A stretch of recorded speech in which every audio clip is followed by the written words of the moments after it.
All right, hello everyone, and peace of Christ to all of you. Please invite your friends and share the links. Yesterday we made a video, but sadly, maybe one or two of you only download the video, and look like, and even the video I made it before that, only very few, three people they download the video or five. The one about Muhammad being a white supremacist. Uh, as you know, I don't keep my videos in my channel. And when you don't download them, you show that you don't care and you don't support. And if you are a Christian, that's mean you are a Christian by name. So when we see five people only downloading out of tens of thousands subscribed to my channel, that's mean there's only few people really care. So I want to say thank you for not caring for what we do. Otherwise, you will act differently. Today, our topic is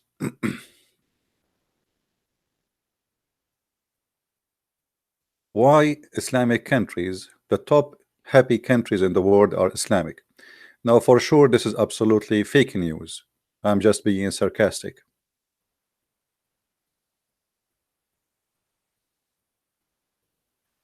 I'm being sarcastic. The reality is, it is totally the opposite. Islamic countries is the most unhappy countries in the world. It doesn't matter where you live, even if you live in the wealthy one or the most poor one. The fact does not change that you will not be a happy person. And the reason for that is the missing of a freedom. You know, when you don't have a freedom, your life simply is being oppressed by somebody. As an example, those girls who we see in the stage, if they dance in Saudi Arabia, they are going to be arrested and jail between 10 to 15 years just for being and doing what they are doing right now. That is Islam, my friend. In case you do not know, playing chess is haram, and you can go to jail between 3 to 4 years if they want to practice the law on you. In case you do not know that playing music or listening to music or even playing a drum or anything, it is the way and the reason to go to hell. And today we are going to discuss this all together. But before we go there, yesterday we made a video. It's called Why 350 People Converted to Islam. Please go and watch it and download the video. The Muslims, after the tragic attack in New Zealand, they tried to take advantage of this tragedy to make it work for their propaganda. So they have even news agencies, TV stations, publishing a video saying that people they converted to Islam after that day. But the reality is it's false, and they were posting a video from 2007 in Germany, which is says 5 German convert to Islam, but yet they claim that those people converted to Islam just yesterday in New Zealand. Let us watch a little bit of the video and then we continue. Now, went viral in social media in New Zealand. Okay, it's a true story, brother. I mean, even tragedy, they try to use it for their sake of the propaganda of Muhammad. People are leaving Islam left and right. And look, the 350, I mean, they don't say like 10, 20, I mean, 350. I mean, why you stop there? Make it 365. I mean, why 350? Why you made the 350 number? I mean, why you stuck with the 350? And they post all pictures of people we do not know who they are, and the news, and you know, they publish and they say, they send everywhere. Brother,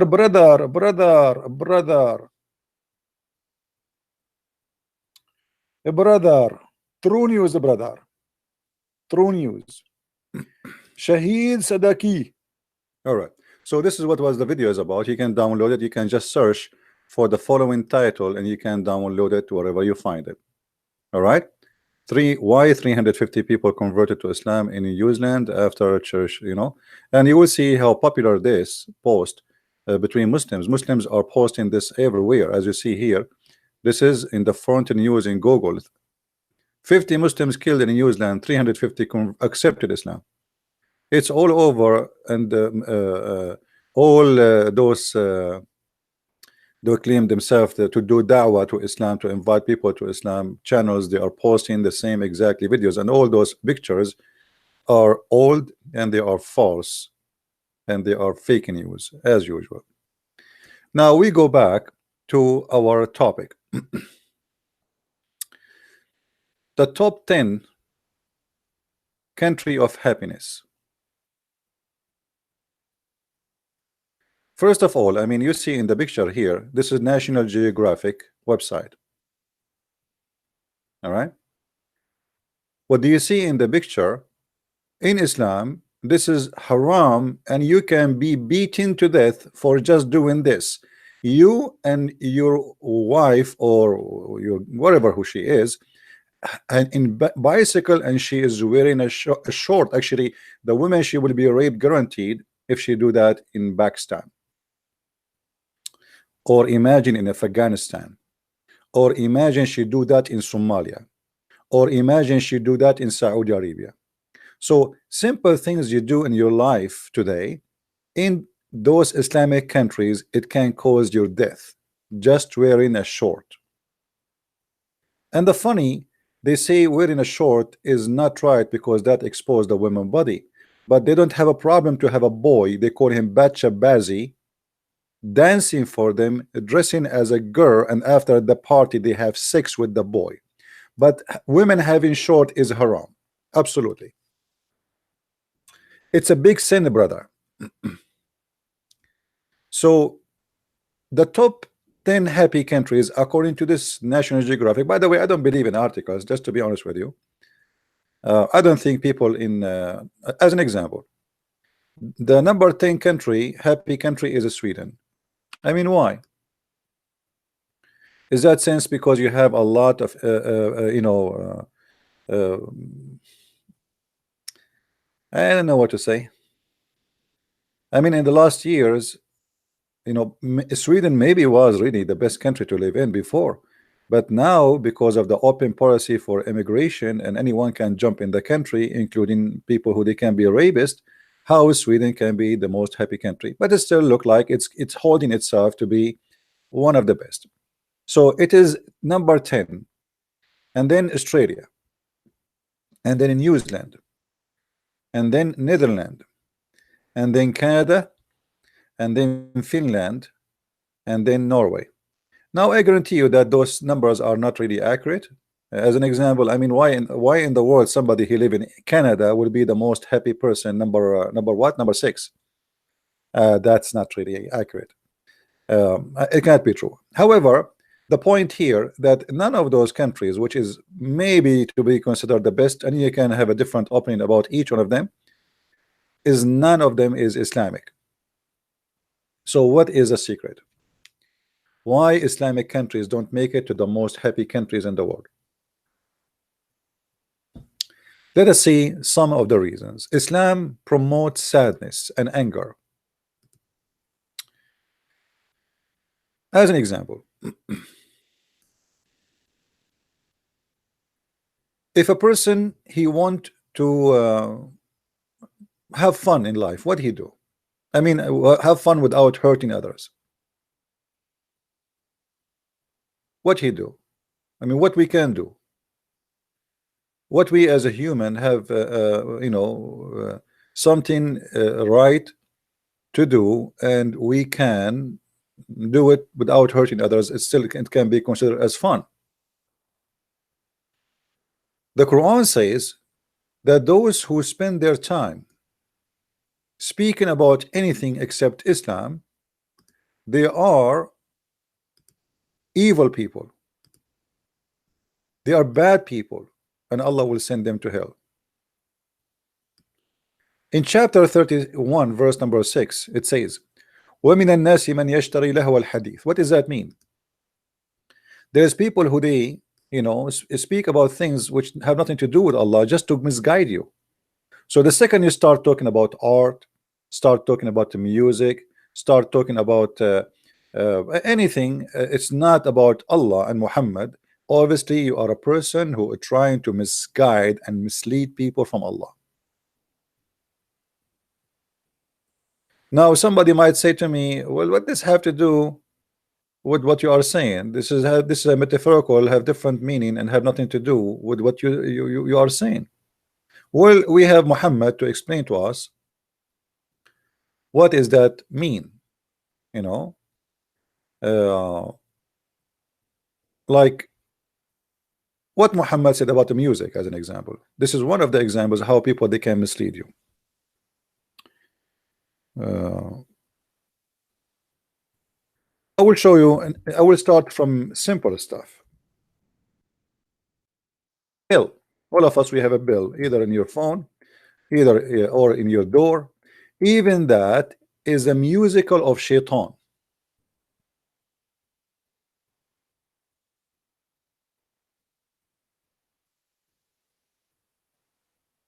Even that is musical, or the instrument of the devil. So if you are a person who have a bill, just a bill in your house, you are having the instrument of Satan in your house.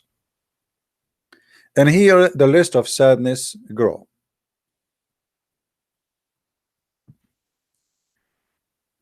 Angels will not enter a house which there is a small bell or a bell. That's it. You are ugly, you are disgusting, and you are cut off the mercy of Allah. For what? Because you do have a bell in your house. Sorry, I'm sorry for you. You have a bell, you are an ugly, evil person. I mean, if you ask yourself, why in the world, if I have a bill, this God is upset? I mean, did I kill anybody? Did I do anything wrong? What I did exactly? What having a bill have to do even with God? I mean, what's wrong with this God? So, all of us, like in a Christmas time, we have always this famous uh, decoration for a Christmas, like a bell, etc., like jungle bells. Jungle bells for Muslims, jungle bells is the devilish thing. There's no jungle bells. It is haram. It is forbidden. It is from the devil, brother.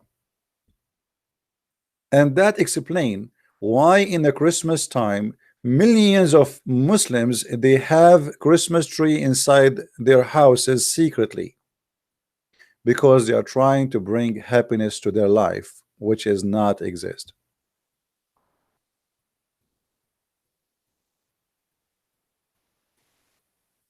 And I'm very thankful that Muslims don't have an equal person as Santa Claus, because Santa Claus in Christianity, Santa Claus, by the way, people they say he's a fake person. The fact is not, he's a real person. Many people they say Santa Claus is fake. This is because they're ignorant. Santa Claus is a real person, and he was a good man, very wonderful man, who spent his life trying to make children happy, not like Muhammad, the child molester. So Santa Claus is not a fiction, as many they start saying, especially atheists with their stupidity. Uh, you can go and search his history, his name, where he lived, even the house where he lived in is exist. Uh, Saint Nicholas, yes, he is not a fiction person. So imagine the Muslim, they have someone equal to Santa Claus. What he will have in his bag? Bomb, knife, I mean, you name it. And this is what ISIS they did with the children. They start making them or forcing the children to do beheading. So if Islam is a religion, forbid even having a bill in the house. The list go and it grow. Let us see. What else?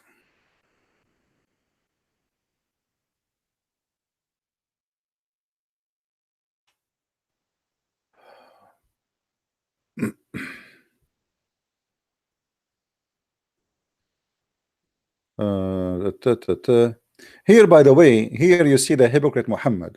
He was forbidding the Muslims from dancing, forbidding the Muslims from having music, forbidding them from being happy, but yet he have a bunch of slave black girls dancing for him and singing. And uh, uh, when Abu Bakr he entered the house, he shouted at them and he said, "What? The devil instrument is in the house of the prophet?" Do you see it? Muhammad was saying to the Muslims all his life that music is haram, music is from the devil, music will take you away from Allah. And then Abu Bakr he entered the house of Muhammad. He have a bunch of young beautiful girls shaking their asses and dancing for the prophet. And Abu Bakr he said, "Oh, this musical instrument of the devil in the house of the messenger of Allah." Do you see it?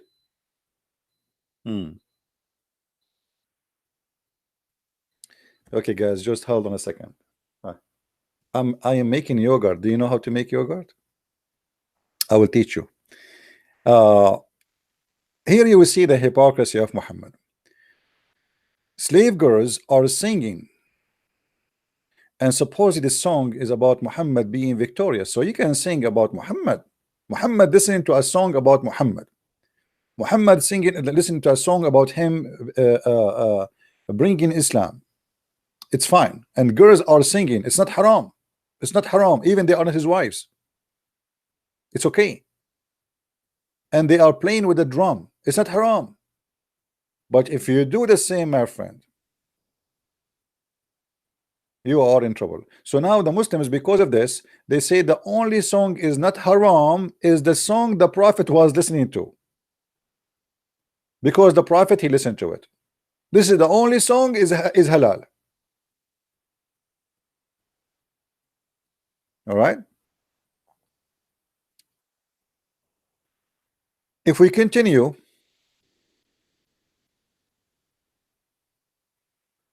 let us see.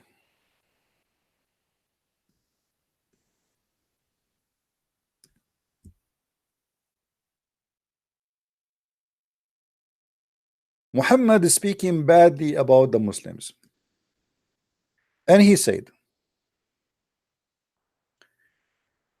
that he heard the Prophet saying, "From among my people followers there will be some of people who will consider illegal sexual intercourse." But Muhammad, all, or let us say 90% of his sexual intercourse were illegal. How many women he kidnapped, how many women he raped, how many women he took from their family. All of this is legal. The girls who they are just in the previous hadith dancing for you, where do you get them from? If you are wearing silk, if you are drinking alcohol, and if you use a musical instrument, you are going to be like the pigs in the judgment day. Look what he said. Allah will destroy them during the night and will let mountain fall on them, and he will transform the rest of them into monkeys and pigs, and they will remain so still the day of resurrection. Now here we have a clear proof that Muhammad is a liar, because simply how many people who they are Muslims, they are listening to music, and Allah did not make them pigs and monkeys. Muhammad is threatening that Allah will make you a pig and a monkey if you listen to music, if you drink alcohol, if you have illegal sexual intercourse. So now let us analyze this.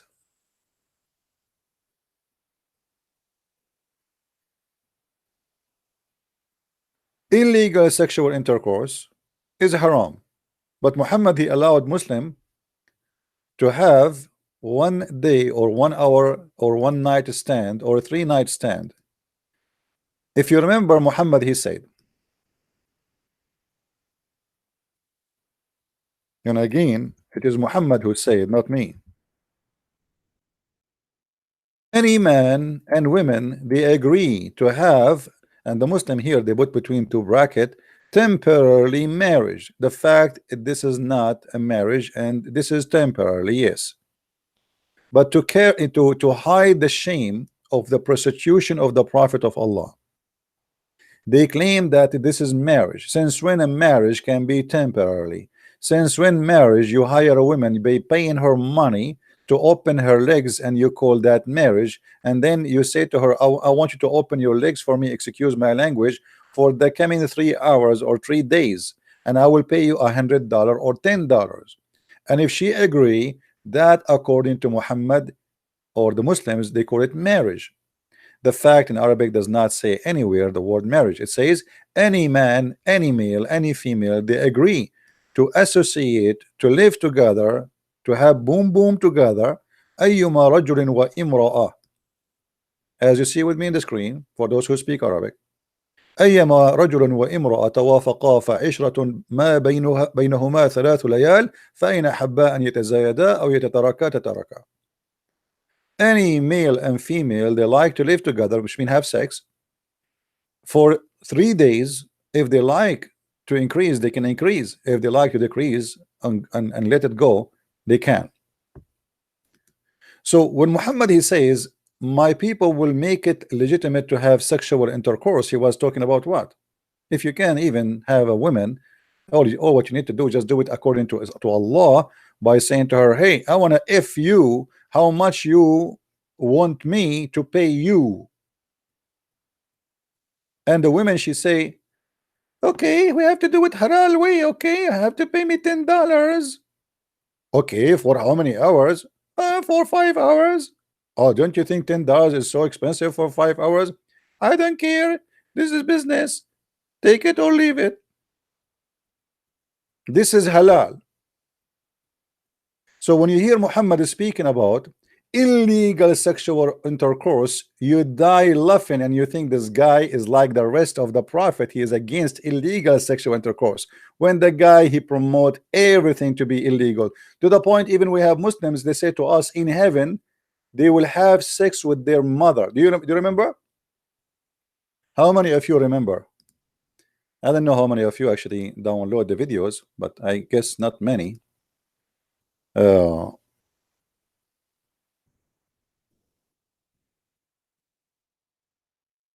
Let's see, just to refresh your memory.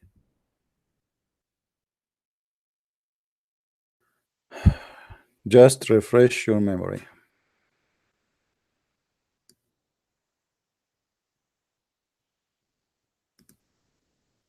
And you don't see that there's something wrong with that. What do you not understand about nothing is sin? Well, I'm just trying to understand, my friend. You see, I'm not smart like you. We think it's sin due to our social structure. If Zakir Naik, I'm not trying to insult, by the way. Let's go back a little bit to refresh your memory. You said this guy is a fraud. Sin in heaven. Huh? Nothing is sin in heaven. Thank you very much. That's what I'm saying. In heaven, you can have sex with the goat. It's fine for you, right? Nothing sin. There's no sin. You can have sex with your mother. Okay. Yes. Well, okay. So you are proud about having sex with your mother. You and your father, you will have sex with the same woman, which is your mother. Anything is fun. Everything comes from God in heaven. No problem. So in the heaven of Allah, you will have a threesome. You and your father and your mother in the bed. Okay. And you don't see that there's something wrong with that. What do you not understand about nothing is sin? Well, I'm just trying to understand, my friend. You see, I'm not smart like you. We think it's sin due to our social structure. If Zakir Naik, I'm not trying to insult, by the way. I'm not trying to. So anyway, why you don't understand there's nothing is sin in heaven. So look at what Muhammad did.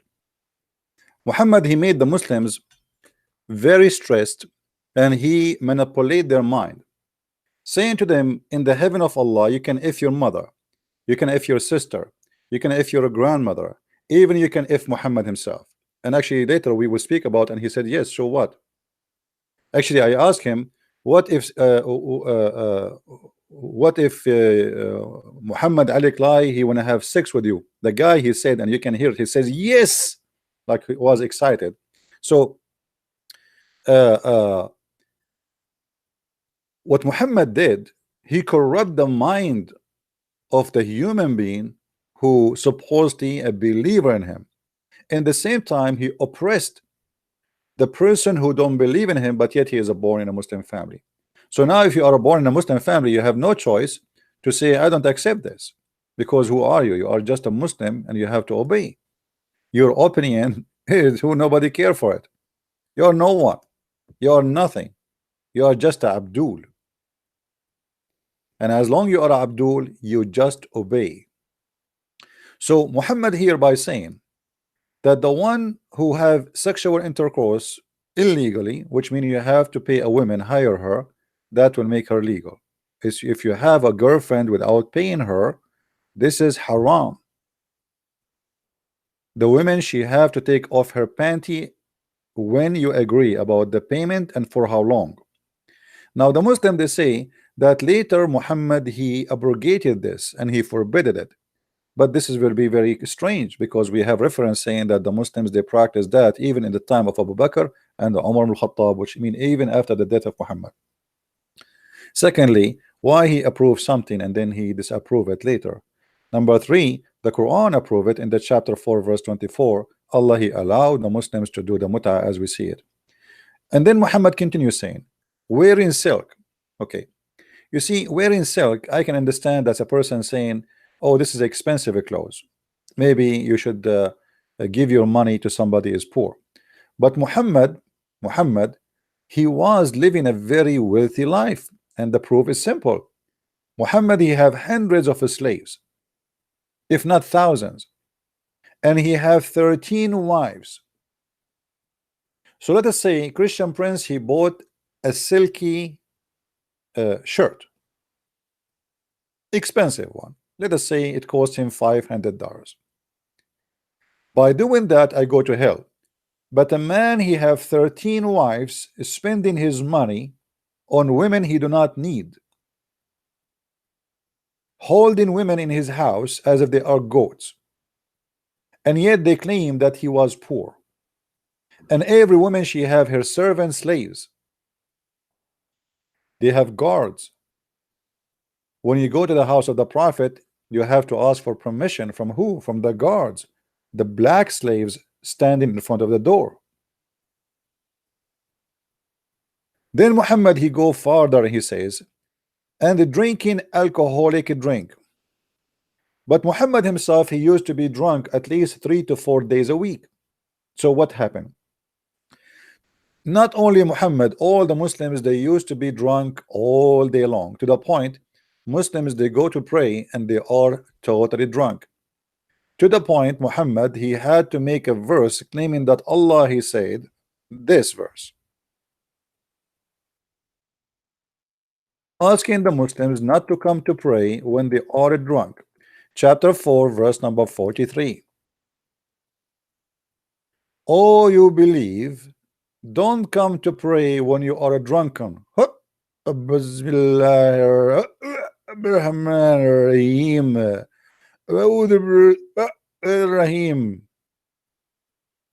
So the apostles of Muhammad, they were drunken during the life of Muhammad, and they are drunk when they pray.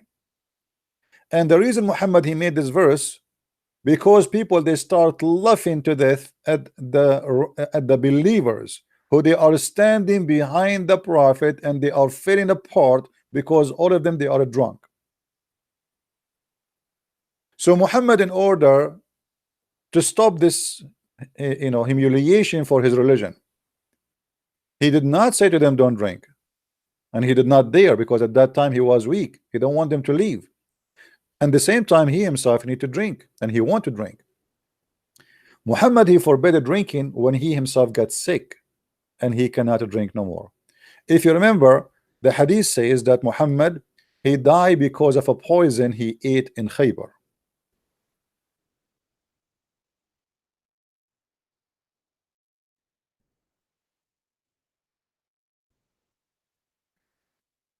And since then, Muhammad, anything he swallow, he vomit, and he cannot drink wine. It's very harsh in his stomach. So Muhammad then he decide to forbid alcohol. The other Muslim they might try to say, "Oh, this is no, it happened before." I don't think so. Muhammad was a drunk person, and the Muslims are drunk people during his lifetime. And actually, there's many hadith speaking about Muhammad. Even he was teaching the Muslims how to make wine. And you see here the Muslims they try to hide uh, what they are drinking here. It says kana yumbadhu nabidh. Nabidh is a wine. You see it? Ibn Abbas narrated raisins used to be soaked for the messenger.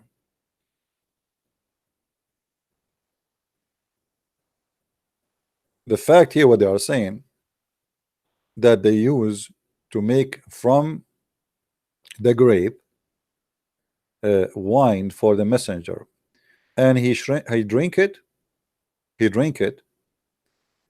Look here what I mean the translation. Look here, if you read, it doesn't say anywhere about the water. ينبذ له الزبيب في السقاء فيشربه. Here they add, they say it in a water skin. Yeah, okay, this is a water skin, but there's no water there. So what is inside? They hold the grape inside, and in the heat is going to turn, and you know the you know, I don't know if you saw those things like which is made from leather, where you can hold water inside it usually when you travel. So what they do is the same they use even to hold milk inside. They can hold any liquid inside. So they hold inside the grape, and then the grape, because of the heat, as a normal process, will turn into alcohol. And Muhammad he used to drink it almost every day. And actually, there's many hadith. Uh, there's videos actually. There's videos by Muslims. I can search for it in YouTube, but it's in Arabic, where the Muslim scholars agree that the Prophet used to drink.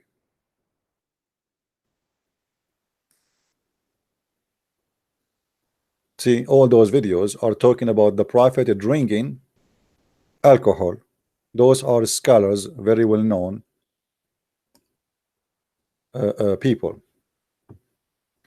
And not only he used to drink wine, actually, the Prophet he used even to do ablution with wine.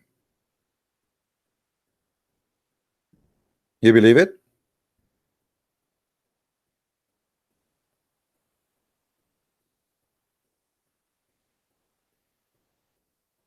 Uh,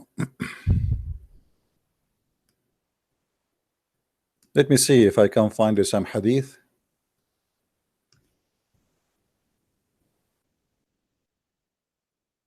We were with the Prophet, and he asked something to drink. A man from the company, here it says supposedly the Prophet he don't want to drink. Should we not give you a drink, nabidh, which means alcohol? Nabidh is simply is wine. Drink made from date. To drink, this is between two brackets. The fact nabidh is maybe is made from date, maybe is made from a grape. It doesn't matter. At the end of the day, it is wine. Shouldn't we give you nabidh? He replied, yes. The man went quickly and brought a cup of nabidh. The messenger of Allah said, and peace be upon him, he said, why didn't you cover it up even by putting a piece of wood on it? Muhammad was teaching the man how to make it. Let us see different hadith. Hmm.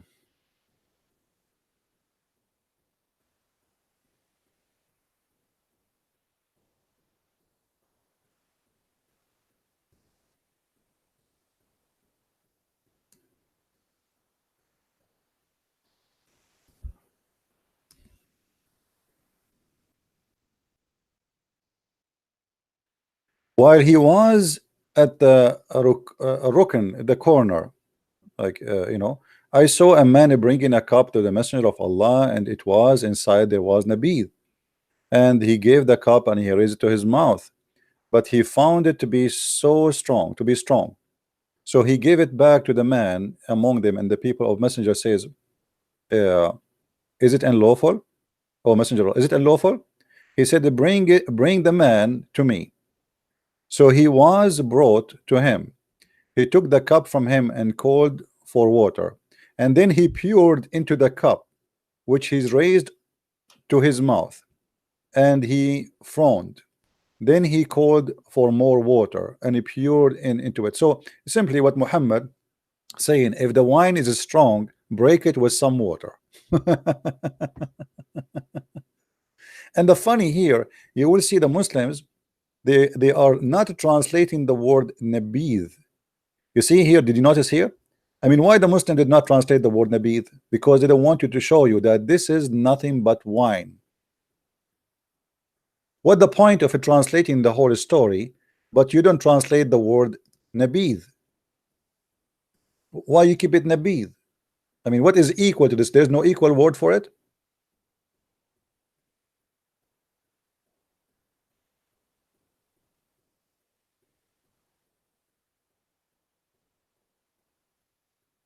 Uh,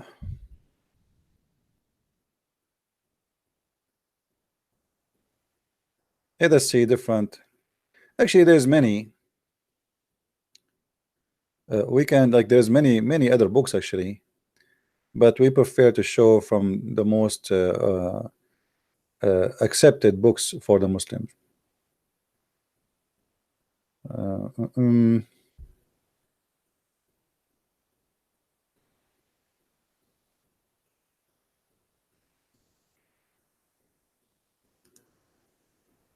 Let us see this one.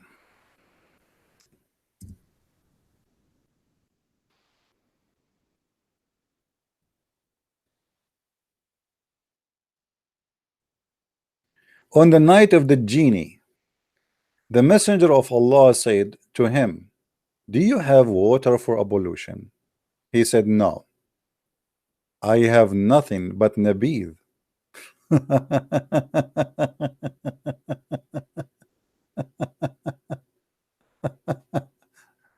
Ah, oh boy. So Muhammad, he did ablution with nabidh, and here look at the translation, how they try to fabricate, and they say here, look, uh, i.e. there is no harm from mixing the two, and they says here good deeds and pure water. He said good date and pure water.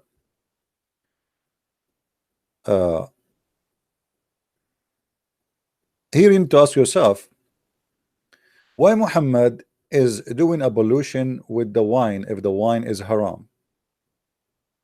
I mean, why even they have no water but they have wine?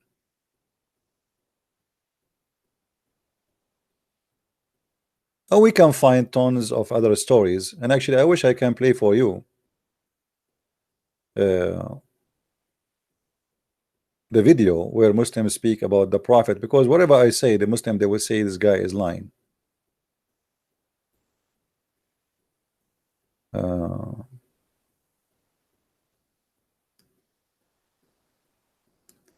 Let us see a different one.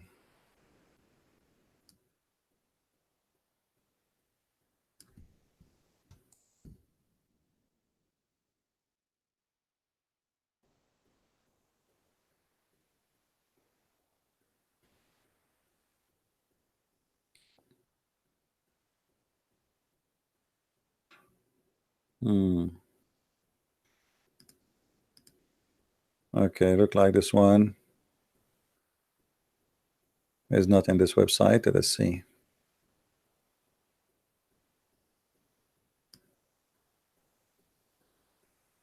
Anyway, even the Quran, I mean, why want to waste our time with the hadith? Even the Quran, Allah, he claimed that nabid and wine and alcohol is a miracle from Allah.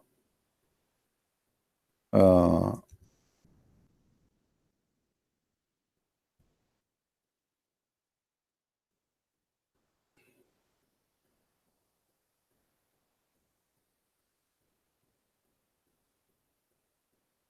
Here you see the Muslims, they don't really say clearly what this drink is, but the fact it is nabid. It is what the Quran is saying, that Allah He made for you from the date fruits and from the grape a drink which is alcohol as a sign and a miracle from Allah. So this is one of the miracles of Allah. Let us change the translations to see if one of them can come to be honest, and he say clearly that this is alcohol. Yeah, see, until now we did not find one translation saying the truth, because in Arabic it says sakaran. Not only it's alcohol, drunken, it will make you drunk. It's a miracle of Allah. Let us see. Let us see. Sahih International. See, here the things is getting better a little bit. So the Quran praising alcohol and saying it is a sign from Allah, and indeed that is a sign for people who reasons. So if you want to reason with Allah, you have to look at the wine, how it make you drunk, because this is a sign from Allah, and Allah He says from that alcohol a good provision indeed there. But later when Muhammad he got sick and he cannot drink, suddenly he claimed in different verse in the Quran that wine is the made of shaitan. Wine made of shaitan. Folks, don't use bad language in Arabic, otherwise I will block you.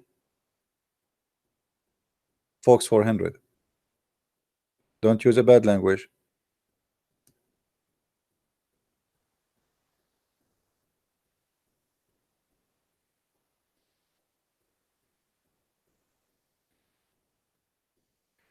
Anyone will use a bad language in the chat, I don't care who you are.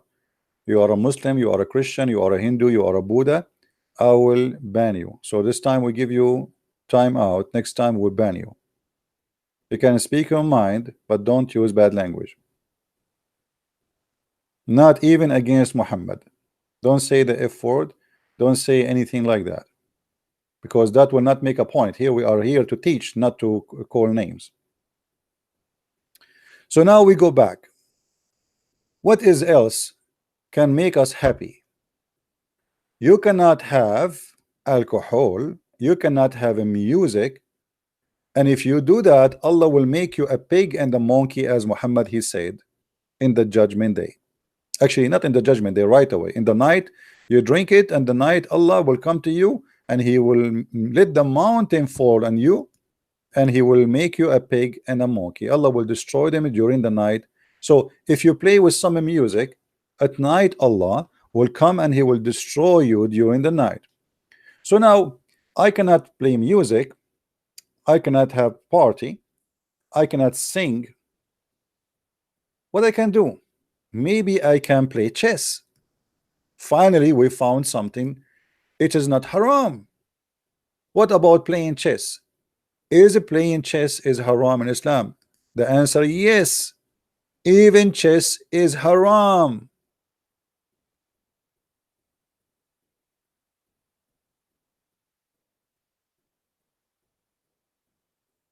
If you play chess,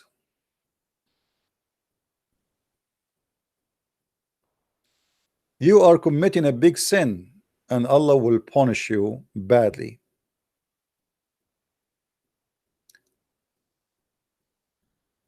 If you play any game is the same as putting your hands on the blood of a pig to Muhammad.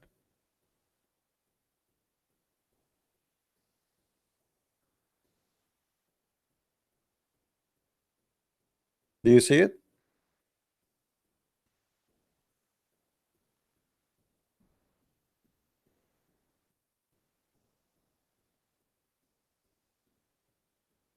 Because all games are forbidden. And actually all Muslim scholars, they agree that this is a game that's totally forbidden. And any game, Muhammad, he allowed Muslims only to do things. Teach your children to ride horses, to shoot, and Quran. Why those they need it? Or because they want to do jihad. That's it. That's it.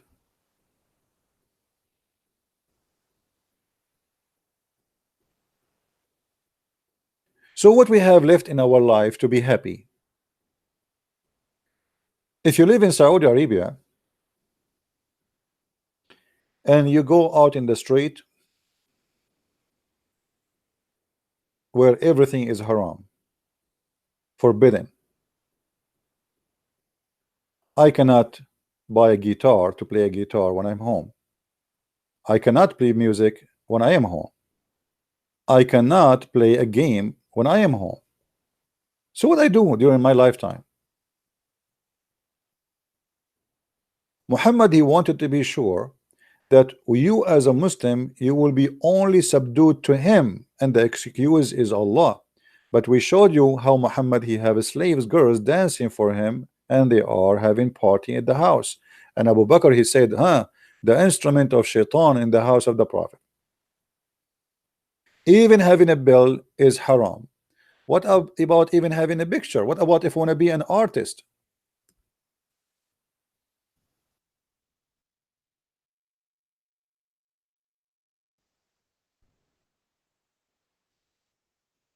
If you are an artist and you want to draw a picture, Allah will bring you in the judgment day, and he will say to you, okay, here we go.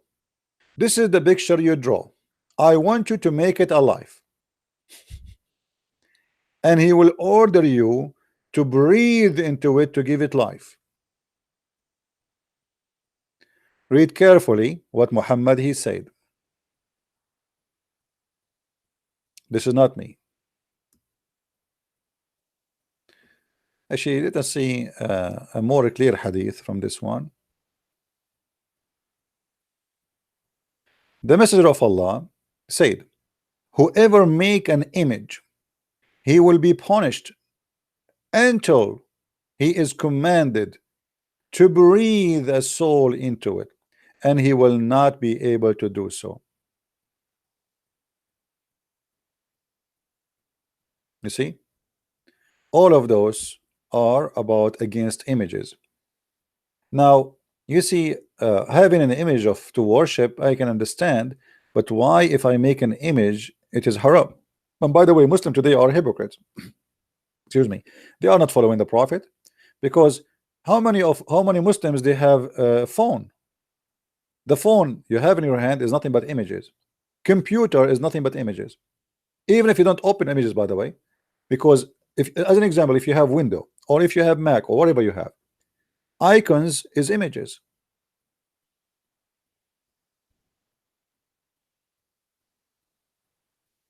Icon is an image.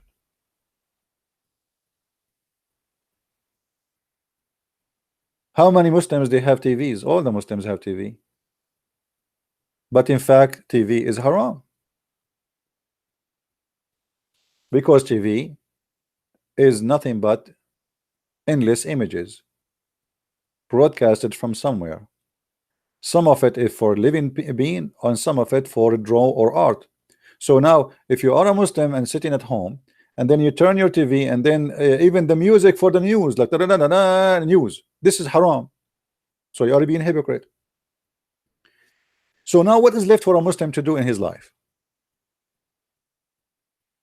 Music is haram, bill is haram, a drawing is haram, singing is haram, chess is haram. So what we will do?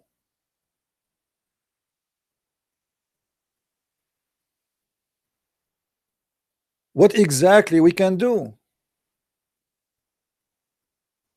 We go and we join jihad, because our life became so depressed, and I want to kill myself so I can go to happiness, where heaven have wine river, milk river, honey river, and a lot of very, very beautiful women, and they are naked.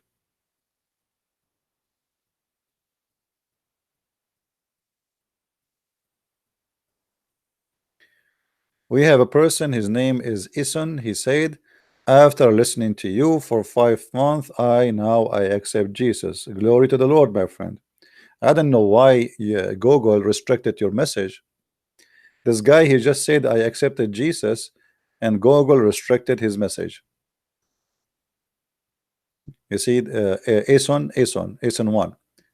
He said, after listening to you for 5 months, and now the message is retracted. I know why is that. That's funny. All right. Well, we are good for you, my friend, and we are happy for you that you accepted the Messiah, and we pray that the Lord will open your eyes for better and for the best for you and your family and people around you.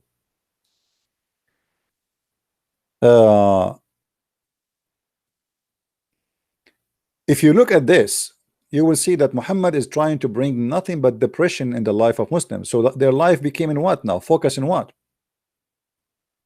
Even poetry, by the way, is haram. Poetry is haram.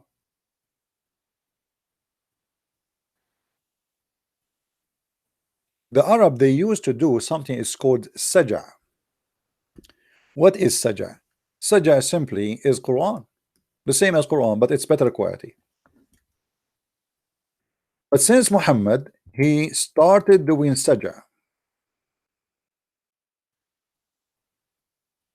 he forbid the Arab from doing saja.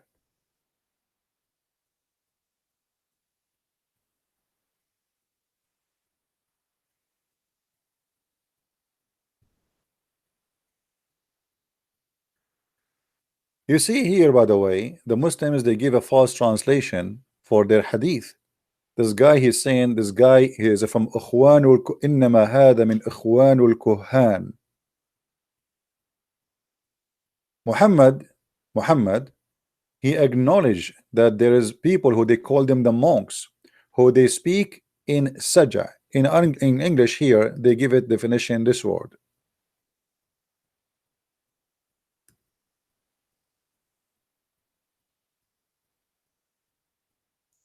Muhammad, he was in love with this kind of a speech, which is the same as rap music, you know, rap songs.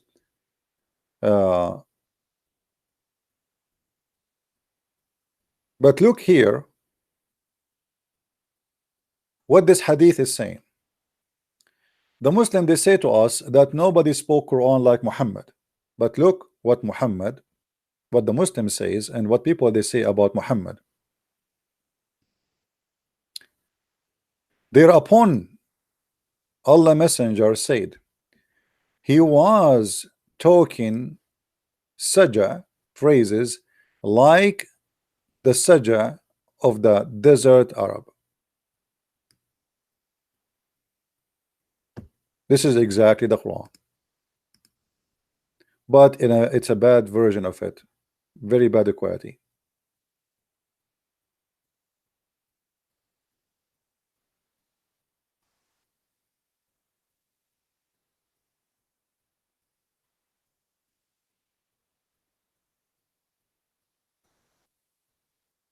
So now what we will do as Muslims, what and how we can be happy.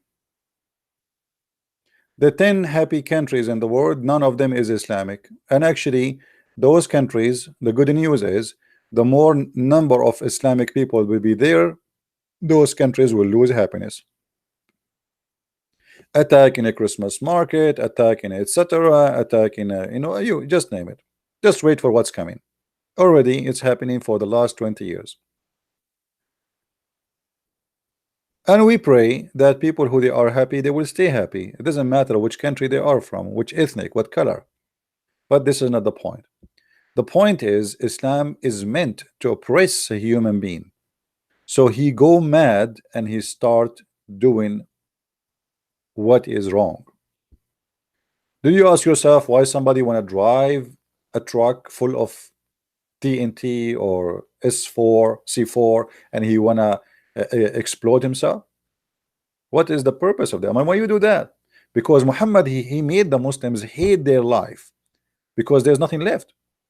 What he can do? Everything is forbidden. Music is forbidden. Games is forbidden. Chess is forbidden. Singing is forbidden. Playing anything is forbidden. By the way, football is forbidden in Islam. You see, in Saudi Arabia now they are doing football. This is haram. This is not Islamic.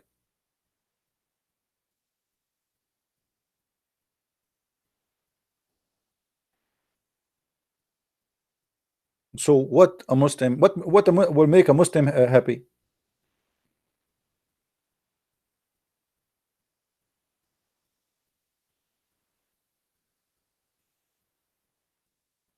Nothing. So your life became in what? Eating and having sex with your wife or sex slave. That's it. That's your life. You can do nothing.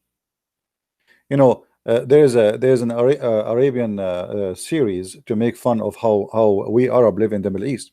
There's a guy. He went with his family to picnic.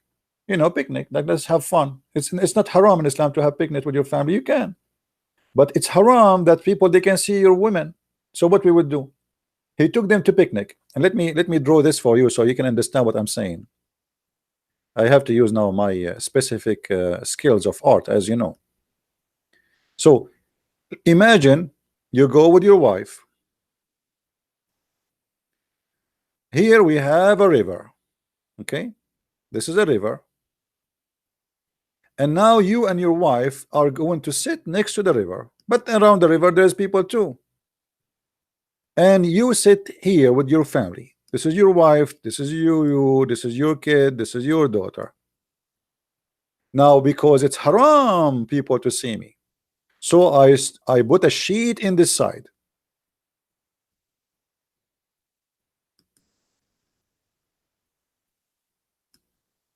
And then there's people, they stop here. Oh, they can see us. So we put a sheet in this side. When I say sheet, I'm saying like a curtain, you know, like a curtain. And then there's, oh, a guy and his family, they sit here, they can see us. So I put a curtain in this side. And then there's guy, he is from the other side of the river with his family, they are sitting here. So I put a curtain in this side. So why I'm going to picnic?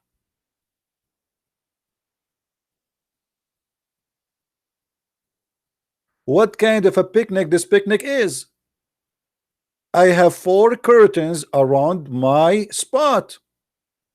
I see nothing because it's haram. I remember once I think this was in Philippines. I was in the beach. When I swim, I take a spot where there's nobody really. I stay away from people.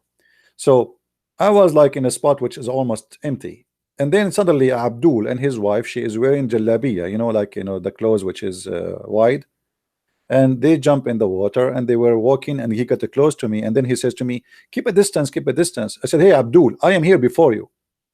If you want to stay alone, why you came here? I am here before you. You keep a distance, you go. I mean, look how rude. He came to my spot and now he's asking me to keep a distance. I said, no, you keep a distance. I am here before you. Don't you see me? I'm here. If you don't like anyone to see you with your wife, go and go to a different place. Go to an island. There's nobody in it. He screamed at his wife. The coward did not even dare to answer me. He screamed at his wife. He said, get out, get out. And he came out with his wife, and you should see his wife. Her body is, all the details is showing because she is not wearing anything underneath. And when you wear wide clothes and it is thin, you know what will happen when you get out of the water, right? You know what I mean? The details of her private part is all over. I mean, you can see her nipples coming out. But now she is wearing jalabiya. She is not wearing a swimming suit.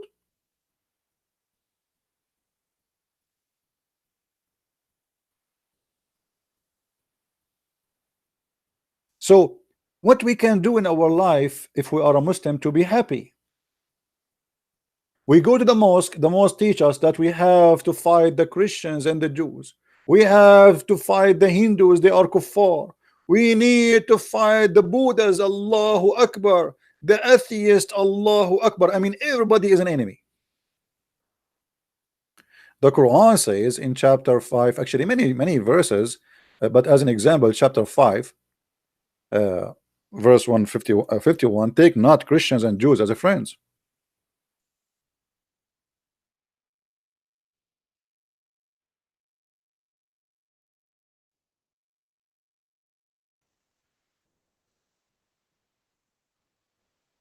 And not only the Jews, by the not only the Christian, Allah He said in chapter 5 verse 14 that Allah will spread hatred between them, because usually I mention this only because I am a Christian, but Allah He mentioned that to the Jews, that Allah will spread hatred between the Jews in chapter 5 verse number 64.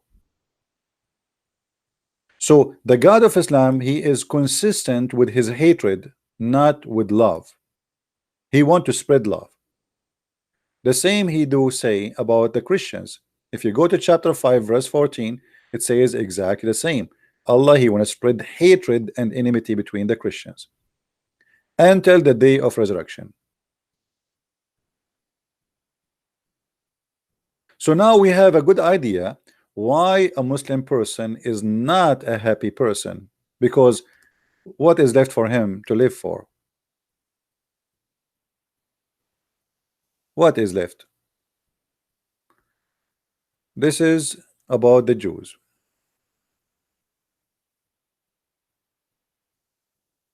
We have placed enmity and hatred among them. We have placed enmity and hatred. Who is talking? Allah. Among who? The Jews. And the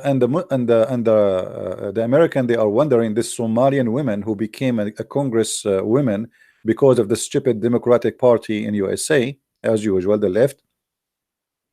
Why she is anti-Jews? You don't know why? I mean, they're having discussion in the Congress. She said, but the fact, it's not her who said, it is Muhammad, he said.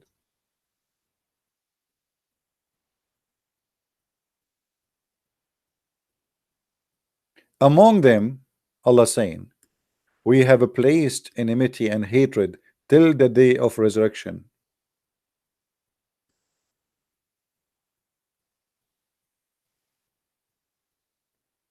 And Muhammad, he said the same about the Christians. Allah, He will spread hatred and enmity between the Christians until the judgment day.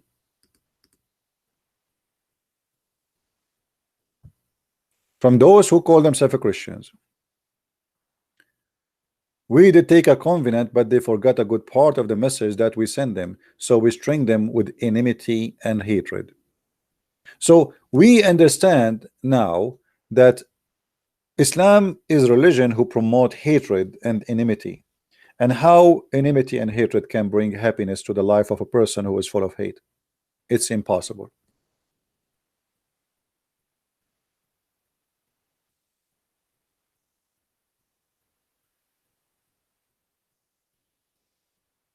Do we agree?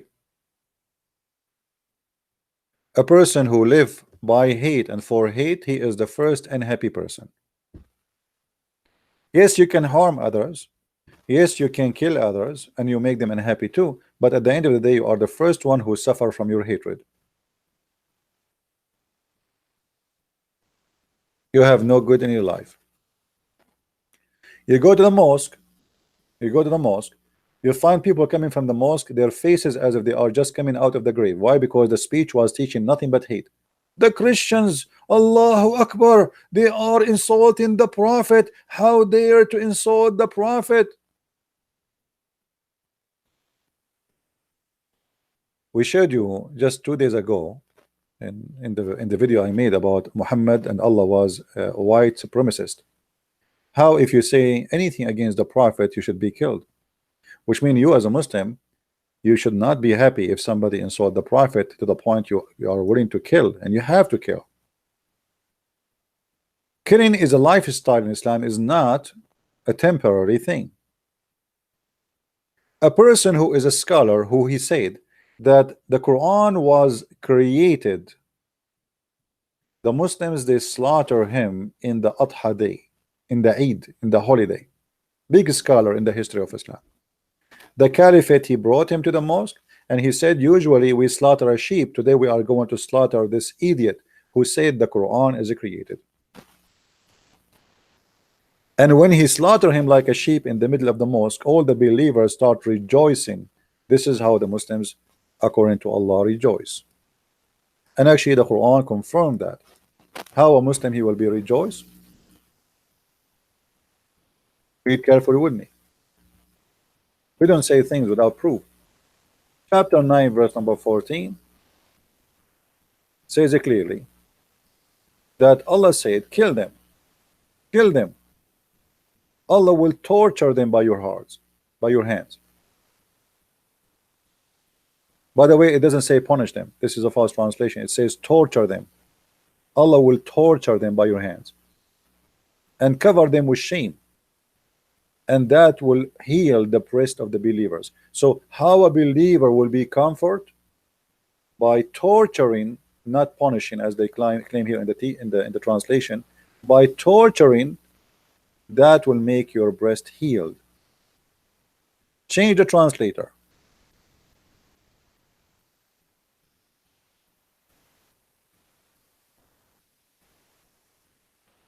Still they are saying punish him. It's not true. It doesn't say punish. It says torture. See here the translation change.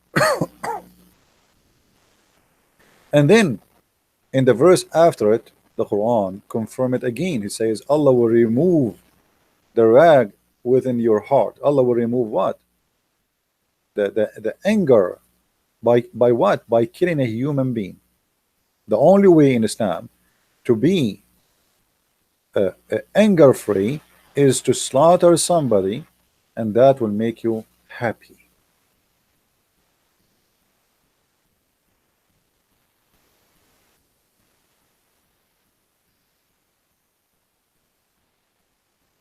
Do you see it? I'm not making things up. This is the Quran in front of you. Chapter 9 verse number 14, verse number 15.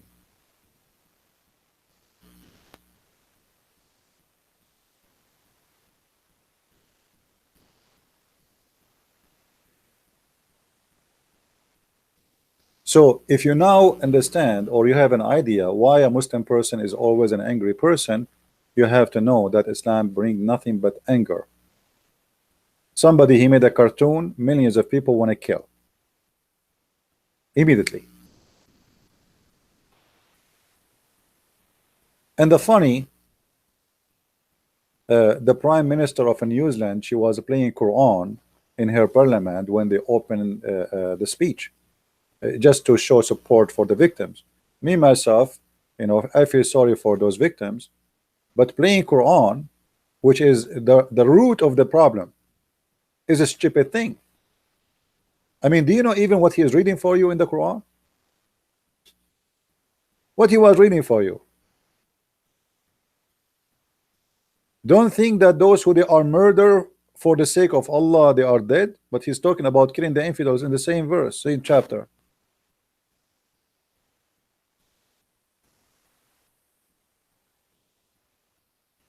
Western people are ignorant, generally speaking, when it's come to the cult of Islam. It's good to be terrorists, but it's not right to be stupid. Imagine you bring somebody to recite Quran for you because you want to show him that you love him, but in the Quran he's reciting, he says, I hate you, I want to kill you. I mean, how silly, how stupid that is.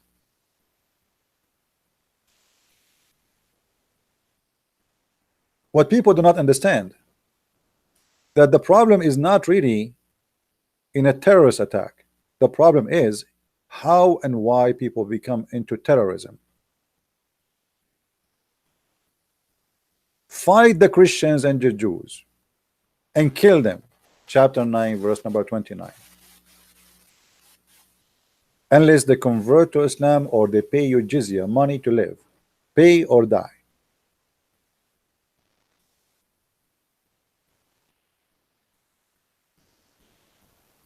Western people, they have funny mentality, and you know, since I came to the state, You know, when I was living in the Middle East, uh, I always thought about Western as they are really smart people.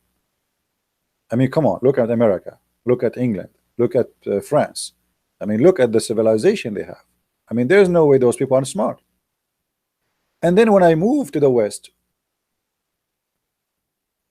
I noticed that Western people are totally ignorant.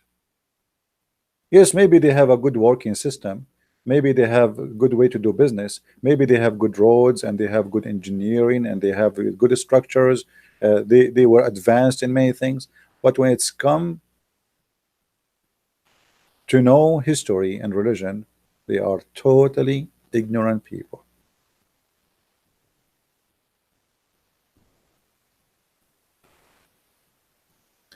I remember once a Western guy, he sat next to me. I was drinking coffee in a coffee shop, and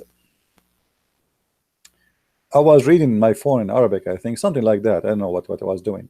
So he noticed I am like, you know, obviously this guy maybe he's an Arab. So suddenly he started talking about Islam. He is the one who opened the topic, and he said to me, you know, as an example, there's many ignorant people. Me myself, I read the Quran from the first page to the last page, and I saw nothing in the Quran teaching violence. I look at this idiot with the blue eyes, and I was saying to myself, what I should say to this idiot? Say to him, you are stupid. Use the term I use when I speak to people in the chat room. And then I said to him, so you did read the whole Quran? He said, yeah, the whole Quran. From the first page, trust me. I did read it carefully from the first page to the last page. I said, are you sure? He said, yeah, I'm not kidding with you.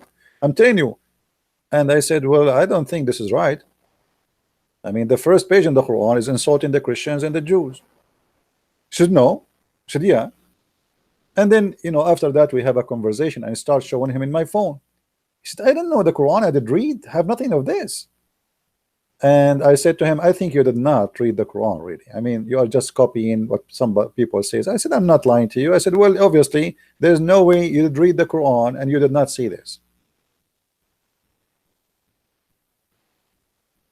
He did read the Quran, and he never saw verses increasing or encouraging killing and harming Christians and Jews and non-Muslims. Never. Islam is peace.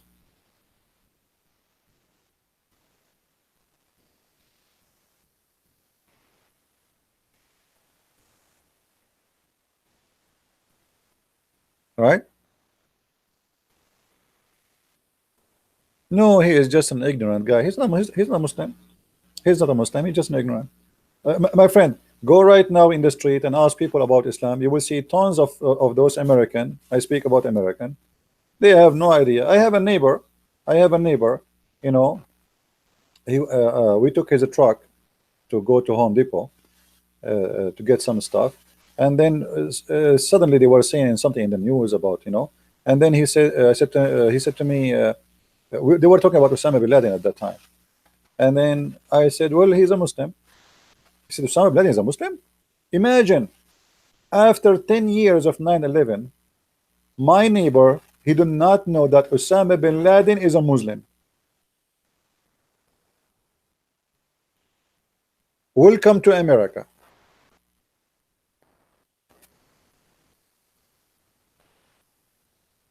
The guy, he was shocked. You really, Osama bin Laden is a Muslim? I said, no, I think he's a Hindu.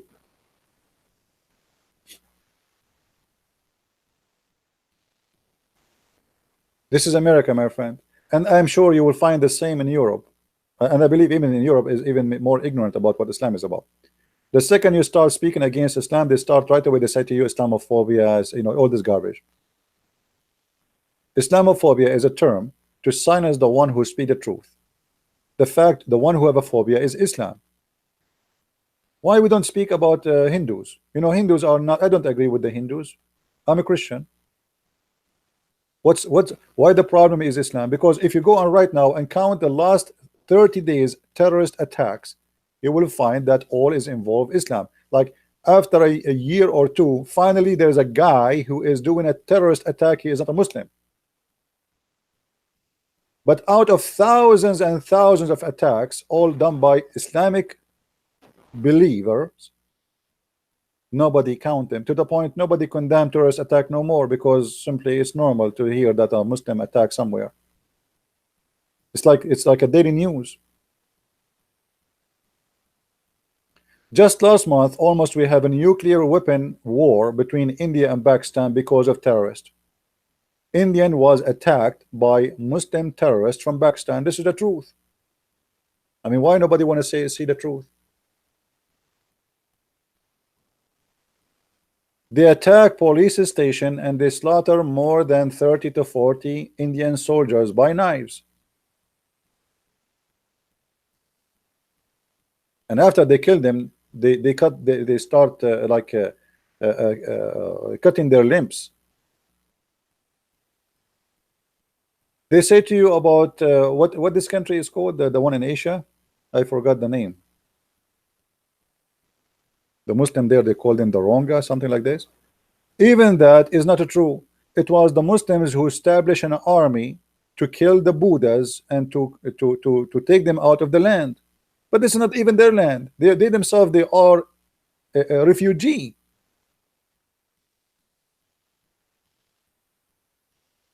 In Burma, yeah. And I remember I made a video, if you remember, the Muslims, they publish a picture about a woman. She is dead and she have a child in her chest. Anyone remember the video I made it? Allahu Akbar, the Buddha's people, they are killing Muslim women, Allahu Akbar. And later we found that this picture is taken from an Indian movie. Yeah, many more. Yeah, Myanmar. Yeah, not Burma. I think it's a name, right? It's the same. Myanmar is Burma is the same. It's like different new name. Maybe it's the same, I think. So anyway, and exactly the same happened yesterday. Yesterday, the Muslims, they published this videos in their in their news TV that 350 people converted to Islam after the attack in New Zealand. And then we find that this video was taken from an old video 2007 from Germany, and the title of the video saying that 5 people converted to Islam. 5 people converted to Islam. You know, it's all over Islamic news. If you search right now, let me do it in the front of you. 350 people converted to Islam in New Zealand. I will click search Google. Oh, now my video is appearing. Let us see.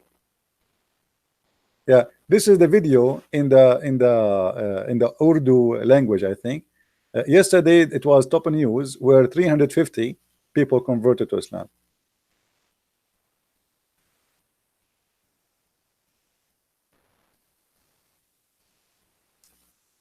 And people, they start getting them busted.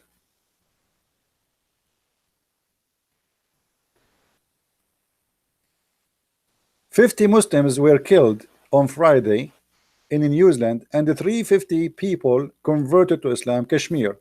You click in the link, the page is not found. They took it off because we got them busted.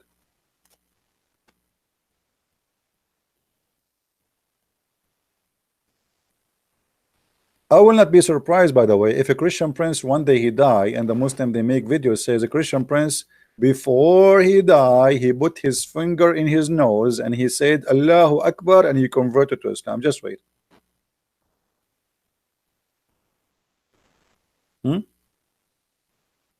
It's happening. You die, they say this guy, after you die, they say he converted to Islam. I mean, I never saw a cult full of lies as much as this cult.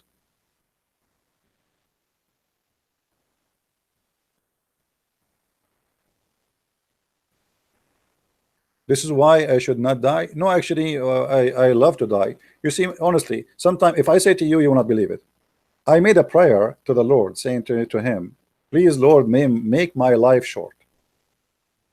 And maybe for you, you might maybe not understand why someone like me saying, please Lord, make my life short.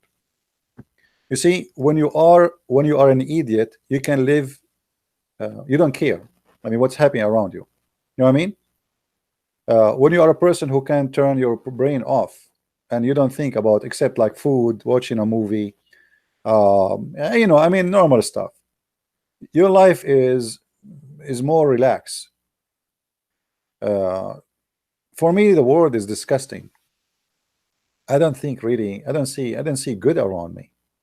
So why I want to stay and I want to live long? But for sure, I'm not going to do what the Muslim do, commit suicide, or you know. But for me, I pray, and I pray in front of you to the Lord to make my life shorter. Because what the point of this earth? I did my part. I spent years and years teaching.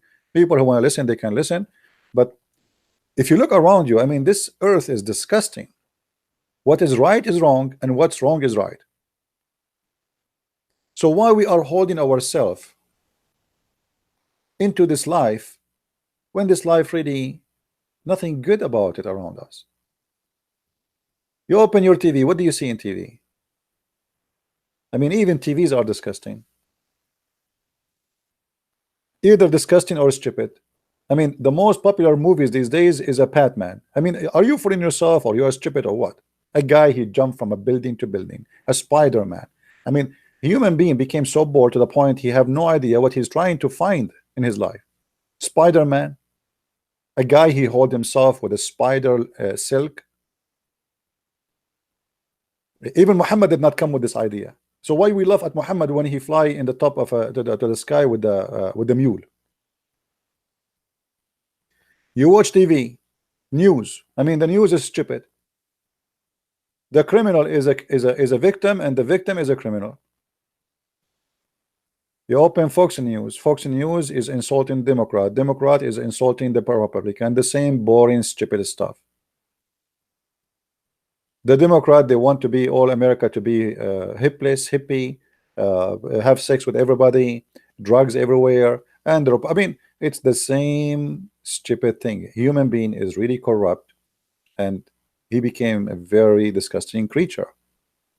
So why we are so much in hold with life to the point as if we are living in heaven? This is not heaven. This is not heaven.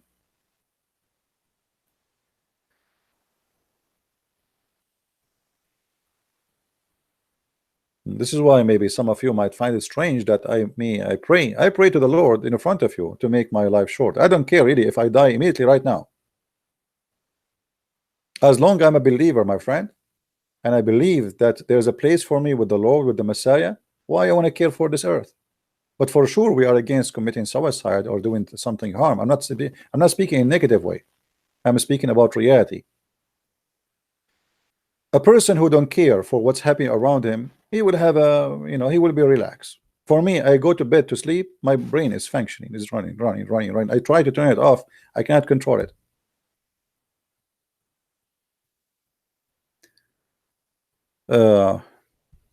This is why sometimes foolishness, a foolish person, he can be a happier person.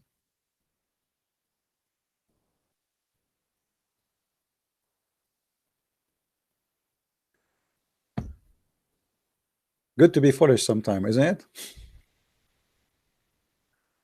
Yeah. Anyway.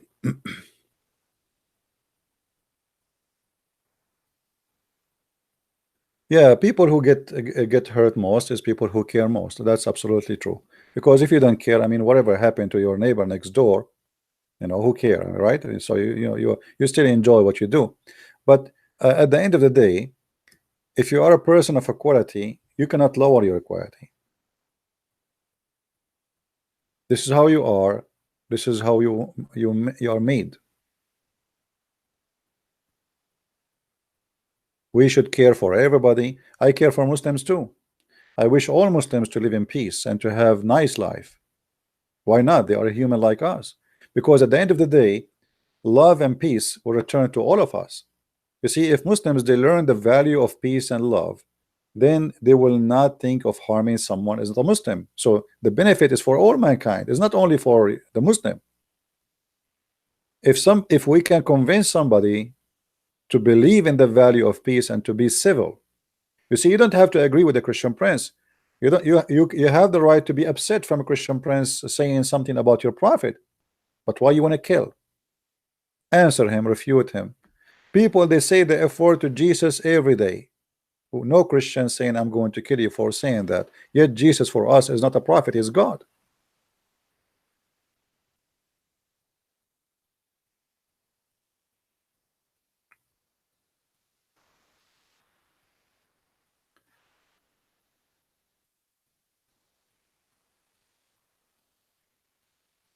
You look at the comment, you see how funny the comment of people. They say, so someone says Jesus is a Muslim, why? He was a child molester.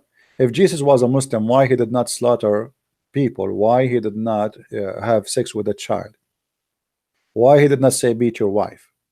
Why he said the man, he have to give himself to his wife the same as Christ, he gave himself to the church. So when somebody says Jesus was a Muslim, that is an insult to yourself first, for you are being stupid.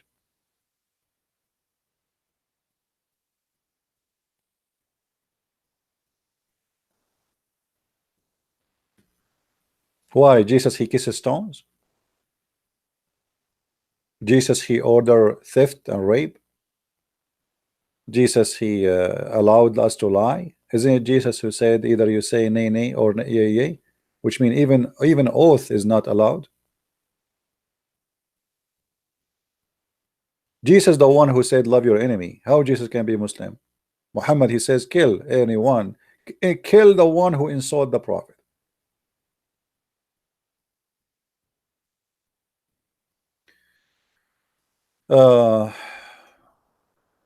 Noon die.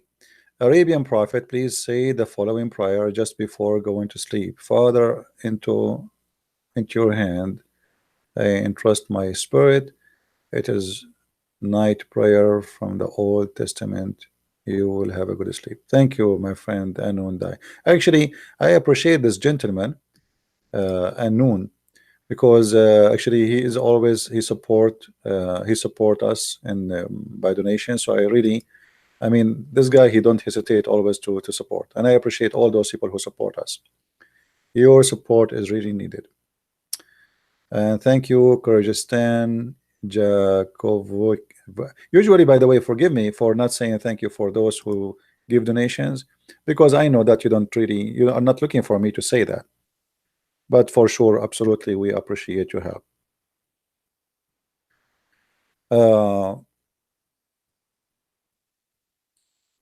Actually, I have a plan this coming year to move from where I am, because the winter here is killing me, and that need a big budget to move. So I pray that the Lord will provide, and I will be able to go out of here. This winter we witnessed -36, and you know, staying inside indoors for 6 months is really horrible. It's not healthy, it's not good, especially for someone like me. I mean, I don't go out. You know, maybe people like you who go and have normal life. My life is between my books, my videos, etc. So sitting behind the computer, and then you stay 6 months, you don't see even the sun. It's not really good. So I pray that the Lord will provide, and I will be able to move out where I am now, to a place where it's warmer, where I can see the sun at least. I mean, at least see the sun every day. I mean, that's that's not much, right? Come to Sweden. I thought Sweden is very cold too. Is it better? As I know, Sweden is not Hawaii, my friend. Come to Germany. Refugees are welcome. I know. Yeah. Don't say where you want to move. Don't worry. Yeah, if I go to Indonesia, I think I will be arrested after the first 2 seconds I land in the airport. Especially Indonesian newspapers start talking about me now, and my name became very, very much popular in that country. So I can guess how many I'm not sure, I'm not saying Indonesian people they are going to harm me, but I'm saying Indonesia is an Islamic country, and there's a lot of terrorist groups there. Yeah.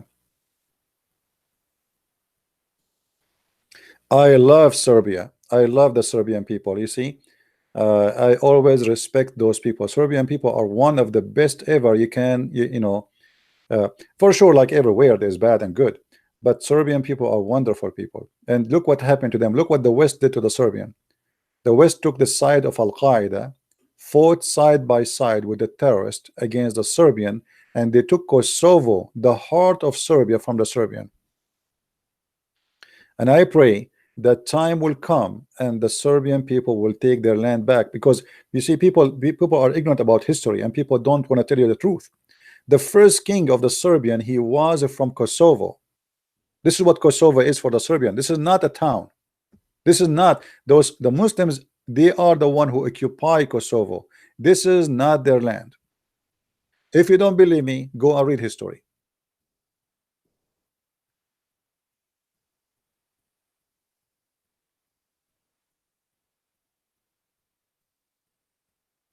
And this is why I said a person like me, he suffer, because I see that the whole world is turning things upside down. I mean, look, the victims, they made them criminals. Erdogan is making speeches about he will teach the killer in New Zealand, he will punish him as if he is the king of this earth. But Erdogan, he killed millions of Muslims in Syria. He killed millions. His country, the Ottoman Empire, they killed even the Turkey itself is not their land. And yet he speak about ethic.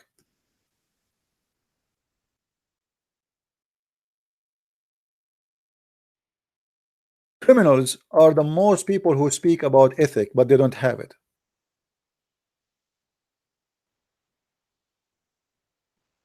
Erdogan, he made a speech saying that the West is waging war in Islam just to gain some votes in the election. He is a very devilish man.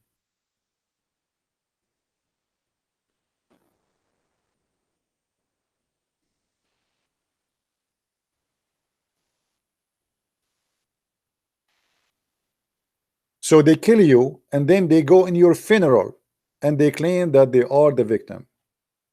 Syria is burned. The whole country is burned because of this filthy man Erdogan. And until now he is protecting Al Qaeda in the north of Syria.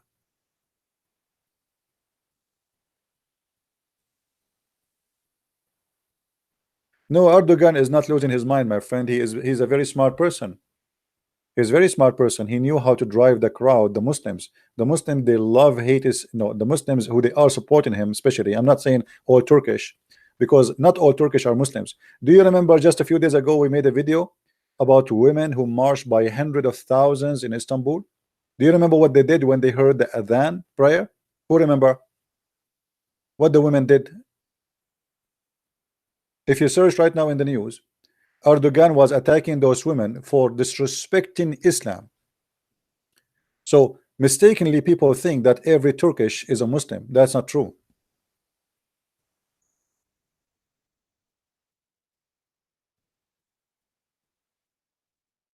Let me find the video.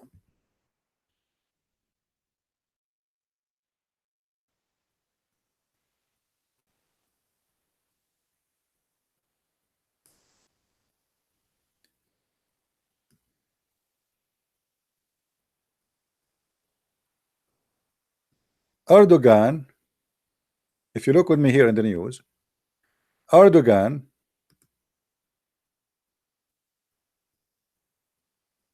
he accuses women march of disrespecting Islam, and absolutely they did respect Islam. The second they heard the adhan, they start whistling and shouting because they don't want to hear it. Hundreds of thousands of women, Turkish women. So who is the Muslim in Turkey? But this is what happened in Turkey. The second an Islamic party took a place or took the office, they will never leave until you have a revolution. Count my words and you will see Erdogan will never go.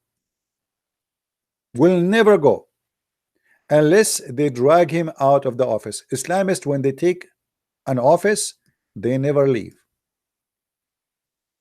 They corrupt the election, they corrupt the country, and they change the constitution to make it fit with their new party. and this is what they do everywhere. Erdogan, when he signed to establish a party, he signed a paper saying my party have nothing to do with religion. And right after he won the election, he kicked all those who are not religious, and he switched the country upside down overnight. So now the liberals in Turkey, the only way for them to take Turkey back, and count my words, is revolution, no election, because they will always he will corrupt the, no matter what you do. Even if Turkey bankrupt, Erdogan will win the election, because Islamists are corrupt people who corrupt elections. They don't believe in election anyway.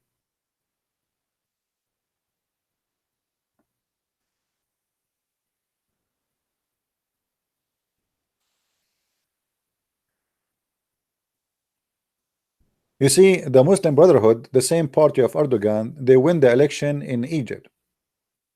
If the Egyptian did not take them 30 millions, they marched in the street and they drove the Muslim Brotherhood out of government. If that did not happen, the Muslim Brotherhood, if they were successful to stay there for 5 years only, that's it. Egypt is going to be a Muslim Brotherhood for the coming 100 years unless you make a revolution. The same exactly in Iran. In Iran, they say to you there's election for president, but people do not know that the mullahs, they have to decide who is the one can go for election, which means to be a president, which means we have this guy and this guy and this guy, they want to go to be for election. I am citizen, I am Iranian, I want to be a president. It's not up to you. The mullahs, they have to approve you first before you can be your name to be in the election box. So at the end of the day, they are deciding in pre-decision who is the one is going to be the president. There's no election. He have to be Islamist, he have to be a terrorist like the mullahs, and he have to agree with everything they believe, and he have to be part of the Hezbollah party.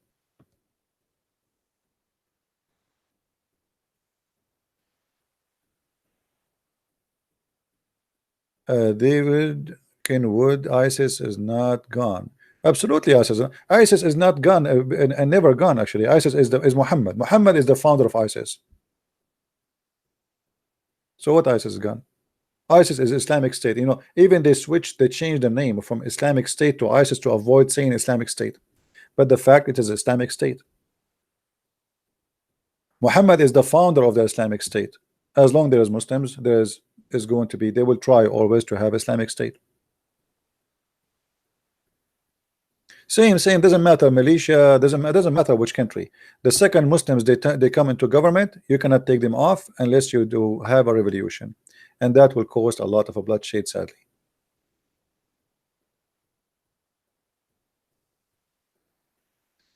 And the funny, Erdogan always he gives speeches about what's right and what's wrong. When he is the most corrupt man, his son, he became a billionaire, and his son-in-law too, from the oil they stole from Syria.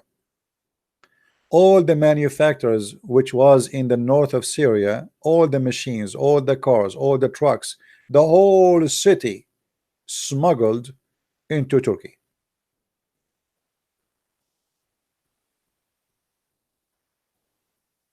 Imagine Turkey was getting the oil barrel from ISIS for $4. $4 only. The price is $60. The Turkish they get it for $4. This is who is Erdogan. And Erdogan, he is the same as a worm in the belly of Europe. He threatened them. He forced them to pay him you know, he's like it's a mafia guy. You know, if you don't pay me, I'm going to open my borders so refugee will flood you.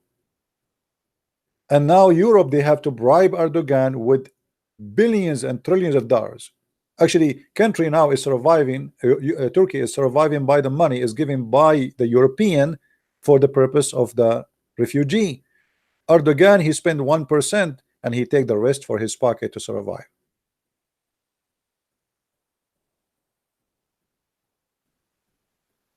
But by the way, those people, they are very helpful, and I will tell you why. When the Muslim Brotherhood won the election in Egypt many years ago, I was in a radio show with Osama Dakdok, if you know him, and Osama was upset. He's an Egyptian, so he was sad for where he's coming from. I mean, what happened? The Muslim Brotherhood took over. I said to him, actually, this is a good news. He said, why?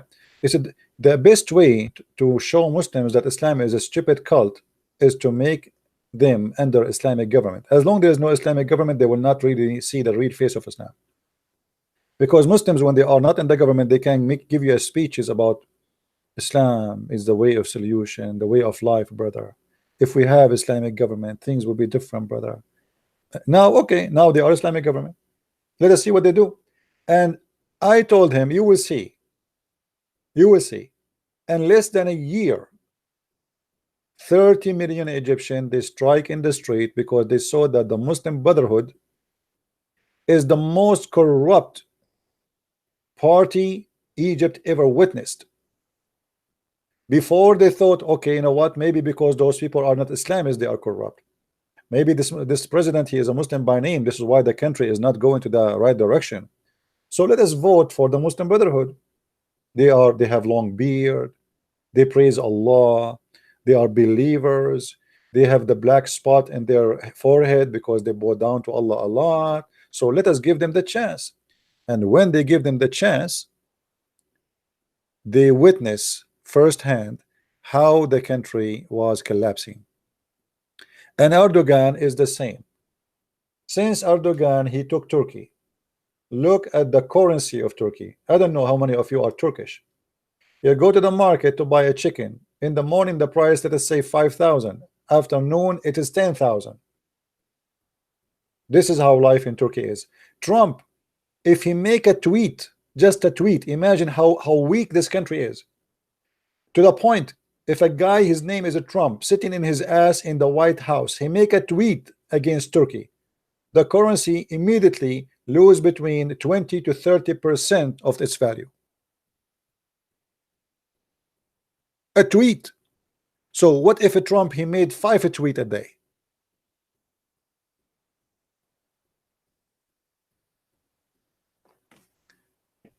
If you don't believe me, search for it.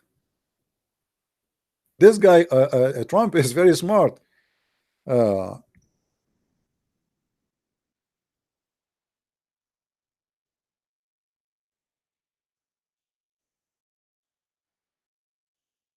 I'm looking for the news.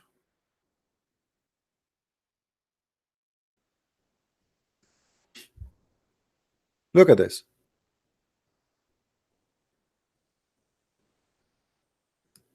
Turkey currency. I just type, you know, Turkey currency, Trump tweet.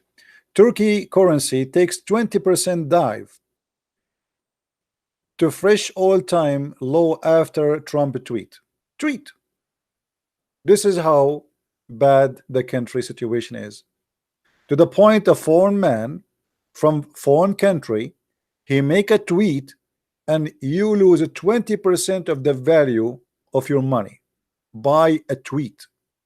What if a Trump decide to make a tweet every morning? No, I will not take a call, guys, because I got things to do. Same time, I'm trying to avoid really not to take calls from Muslims unless they are scholars.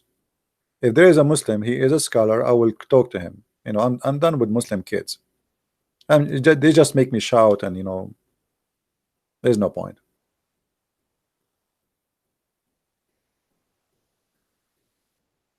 Yeah, but we are talking here about how a country can be destroyed by a tweet. I mean, how powerful Erdogan is, the one who is threatening the whole world. If you hear Erdogan, you think this guy is controlling an empire, and he is the most powerful man on earth. When his economy can be collapsed overnight by a tweet.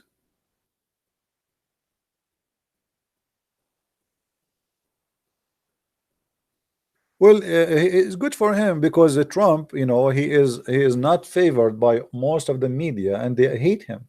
So this guy, he established his own media. Good for him. Why not? Smart move. So now, if you want to learn what a Trump he want to say, you go to Trump. You do not need CNN. Good for him. Smart. Very smart move. But I mean, think about it. If you have a solid economy. I mean, who care of a guy he make a tweet? I mean, yes, he is the president of USA, but we knew all why. Because Turkish economy is extremely weak. It's like a balloon. It's empty. There's many companies they build houses in Turkey, and now they are ghost towns. Nobody buying the houses. Even Erdogan, he offers citizenship if you spend, I think, uh, I don't know, 20,000. If you buy something for 20,000, he offer you citizenship.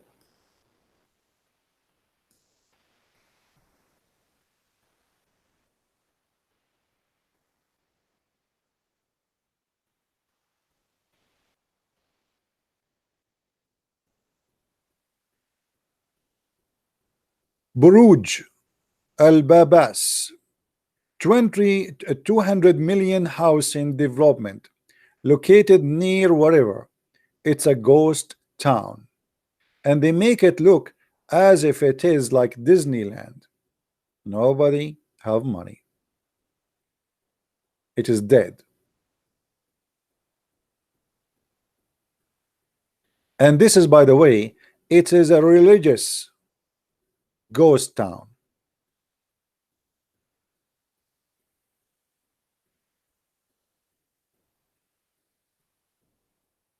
This is why if you go to Turkey these days, you are pretty much to be raped, kidnapped, and be missing.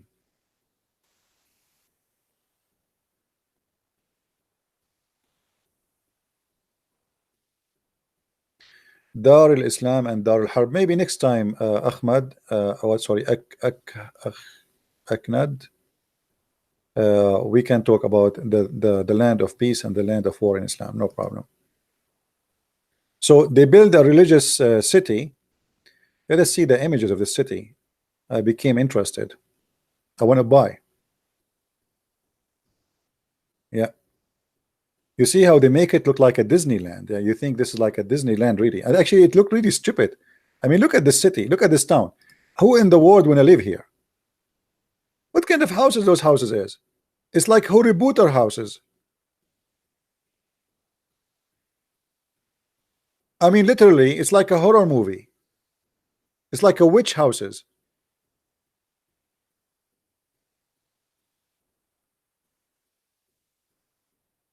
Who is going to buy there? And this is supposedly religious city, religious. What is missing to see Harry Potter flying in the top of his broom?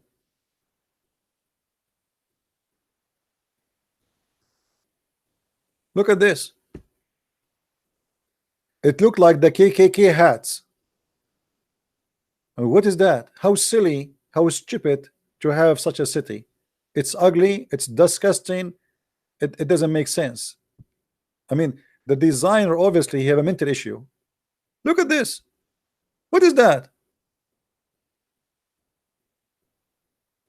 I mean, and they were making commercial about it. This is a religious city, this is a Muslim city, Allahu Akbar. All people who live there, they are very strict religious, and this is why nobody want to buy there.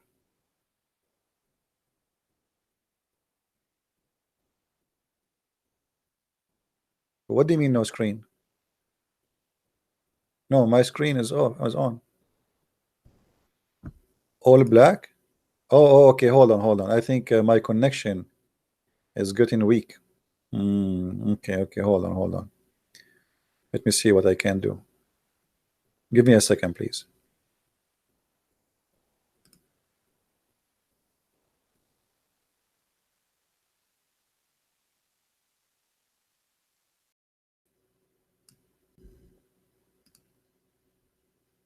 Yeah. Okay, what about now? Is it working now?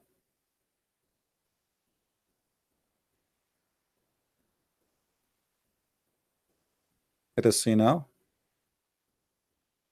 Yeah, I will increase my internet speed. Look like it's not really doing good. So look at this. I mean, I don't know. I'm going to buy a house there. and I will open my camera and I will say to you, Shankabut Hashtatut, I am in the witch town of Allah. Here is all the genies. How creepy this town is. This is the most creepy town ever you can imagine.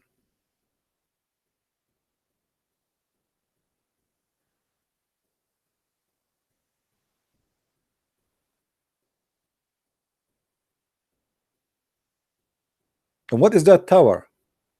I mean, what the purpose of that tower supposedly? Somebody tell me.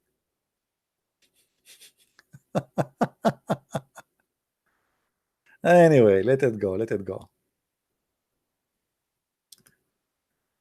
Yeah. Actually, I believe the reason for Erdogan wanted to be kicked out of Turkey and even to be jailed is not only to be his corruption, it is how much he destroyed Turkey when it's come to economy. You see, when Erdogan in the beginning, he did some smart move. He visited Syria. He have a good relationship with the president. They opened the borders for him. The import and the export was going crazy for Turkey, making great money.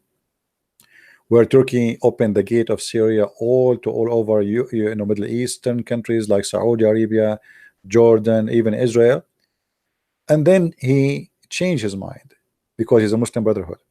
He said to himself, let us support the Muslim Brotherhood and they take the president, and then we will expand our land and we will make Syria as a territory of Turkey.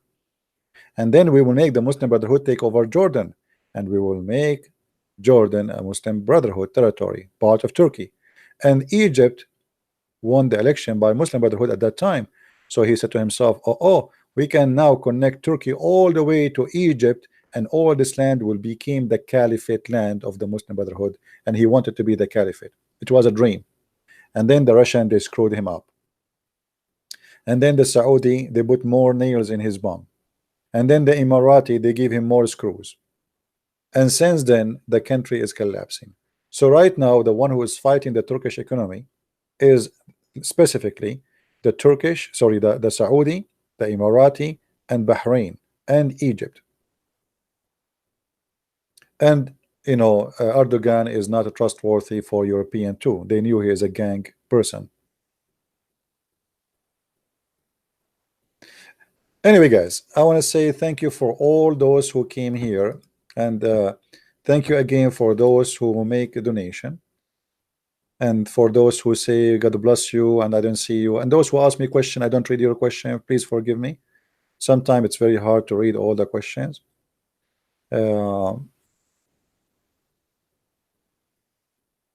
American Kurdistan, Kurdish Syrian state, American Kurdish Syrian state created. No, they will not allow that to happen. You see, the problem is the Kurdish people, they did not understand the game until now. The Kurdish, they trusted the American, and American are not, and I'm talking about government. American government are not a trustworthy government. Why? Because they don't take friends, they do business. And a person who have a mentality of business, he's just a business, nothing personal. Nothing personal. So when the American, they are done in Syria, they will dump the Kurdish, and the Kurdish will be left alone, either to be eaten alive by the Syrian government or by Erdogan. Count my words. The Kurdish, they made a mistake. They did not take the Russian as a friend. Russian, they don't let you alone. The Russian, they stand with the Assad as a friend for 8 years, fighting with him. They send their army there. They sent more than 80 airplanes, and they killed hundreds of thousands actually of terrorists. This is what the Russians do. You cannot trust Western government to be your friends because they have business mentality. At the end of the day, all is about money, nothing personal. No religion involved, no ethic is involved, nothing. It's just a business. Today we need you. So what America do you know something is called a friend with benefit?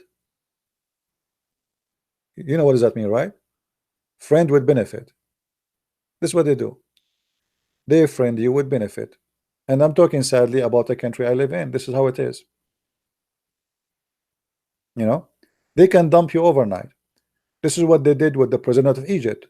Hosni Mubarak was a friend to USA for more than 30 years. Overnight, Obama dumped him like if he is a piece of garbage.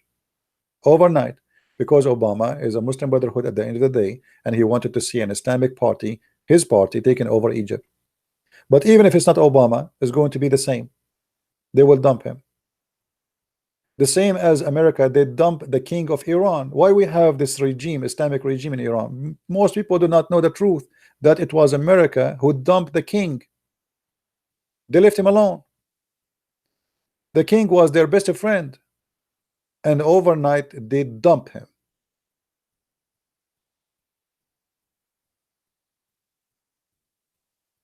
The Russian, they don't do that. The Russian, you are their friends, they will go to war with you. And this is why the Assad, he was smart, even though he's a dictator, he is a criminal, whatever you want to call it, but he was smart. Him and his family, they have a friend they can trust.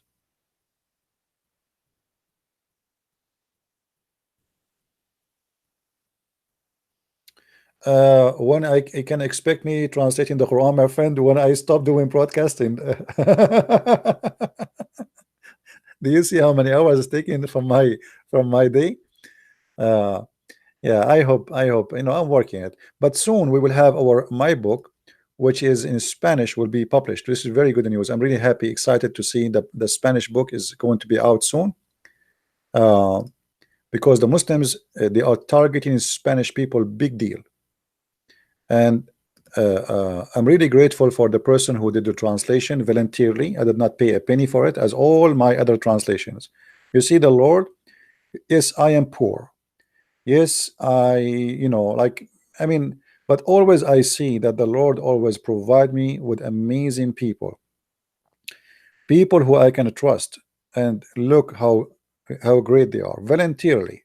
All those who translated my books, the Dutch one, the German one, the French one, the Swedish one, the Spanish, I mean, you name it, they did not take a penny. It's amazing how the Lord, he can make people work for his glory. So I really appreciate those people, and the same as I appreciate all of you, appreciate your support. And if not the help of those people, I will not be able to do what I am doing today. Actually, I will not be able, even, you see, I spend, maybe, I don't know how many of you know me for how long, but I am fighting Islam in the internet since the first day I have connection to the internet. The first day ever I have connection to the internet, it was the first day I start exposing Islam. I remember, and if you go and see, let me see if I can find you a video, just to show you how I used to make videos before.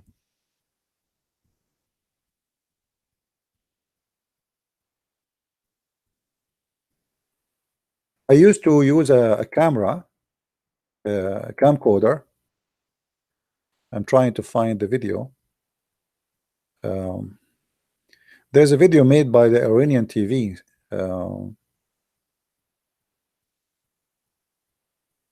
about the most enemy to Allah. Here we go. Okay, this is an old video of mine. Hello everyone. This is published in Memory TV. If you look with me here, you will see the screen. Do you see how the screen is? The screen is blue, right? Why it's blue? Because simply I was using a camcorder. I hold the camera in my hand, imagine, and then I speak, and the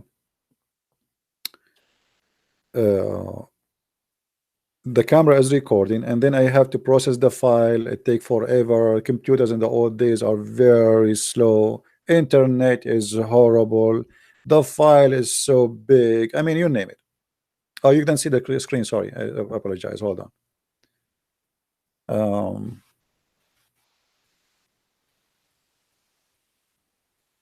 Yeah, if you search here, I used to have a channel. It's called Investigate Islam, and always when I have like 70,000-80,000, I lose my channel as usual. This is why by now I should have really millions of subscribers. So Investigate Islam featured in Iranian TV. The Iranian TV, they were making a program, and here you see this is the Iranian TV.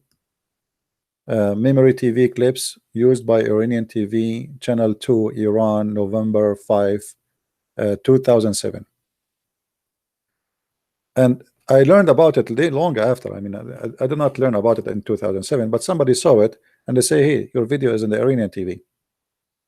So look how I used to make the videos at that time. You know, very hardly you can read the text. I think you can tell, right? Hardly you can read, you can see the text. And in this program, they were talking about the most enemy to Allah, the most enemy to Islam. The same exactly what we read just a few days ago in the Indonesian newspaper.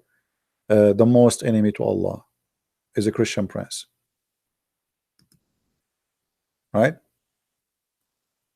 Yeah. So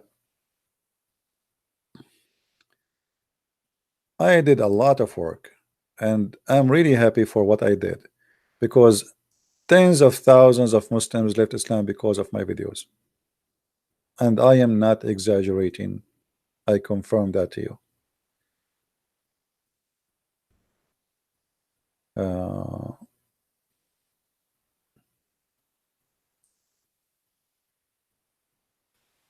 Yeah, well, you know, if you know, before I go on YouTube, actually, the one who made me come to YouTube is the Muslims.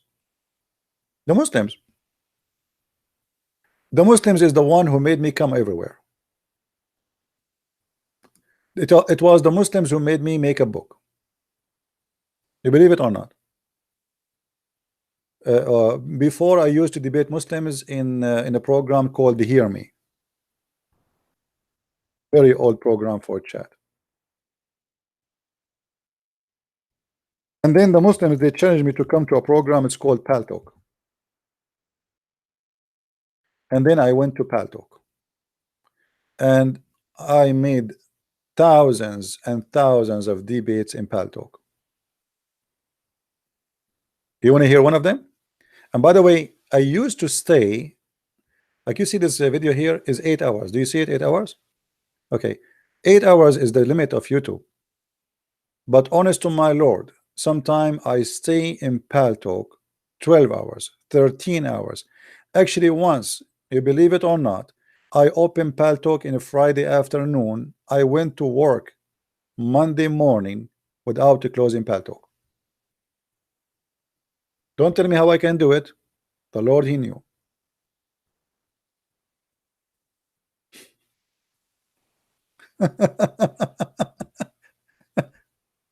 I came from work Friday. I came from work. I took a shower. I ate. I opened Paltalk. But at that time, things was easier for me. I will tell you why. I was living in a small studio. So the kitchen is just next to my table. You know, like I want to eat something, I can grab it from the counter. You know, I don't need to move anywhere. But I was really happy at that time, because when I come to Paltalk, the Muslim, they used to have like, oh, today a sister want to convert to Islam. In less than 6 months, all those who converted to Islam, they left Islam in my chat room. And then after that, a disaster start happening for Islamic chat rooms. They shrink, they die, nobody listen to them, nobody believe them, and Muslims start leaving Islam left and right, to the point even admins in chat rooms, they left Islam. There's a guy, his name, he's a doctor, I forgot what his name. 3 years he opened a chat room, the name of the room, Christian Prince Exposed, something like that. 3 years every day he attacked me. The whole chat room is about just a Christian Prince. And then one day he came to the chat room, my chat room, and he said, this guy is telling the truth and I am out of Islam. First, I thought he is being sarcastic, because everybody knows that this guy, he hate me to death. So people, they said to me, ask him to come to the mic, let's see what he's, you know, maybe he mean it. But I could not believe it. A guy, he hate me very much. He took the mic and he said, Islam is the biggest lie. Everything he said, I check it out, it's true. Everything he said is true. Nothing there is not.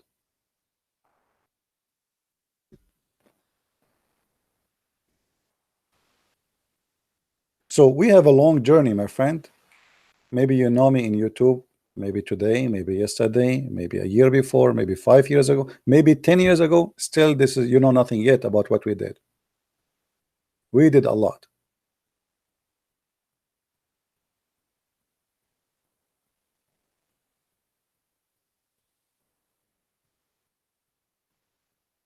And you know, now if you are a Christian child and you watch my videos, you can debate any Muslim. Now, no matter who is this Muslim. What do you think about the Quran of Osama Daktok translated? Generate. It's very good translation actually. Yeah, Osama Daktok. Osama Daktok is a very good man. You can trust, you know, his work. Uh, but me, I'm going to make the translation made in different way, and people will notice what I will do. But yes, Osama Daktok is a trustworthy person. He's very good. He's very decent, and he's very brave too. You know, very brave. I respect him. Yeah. Um,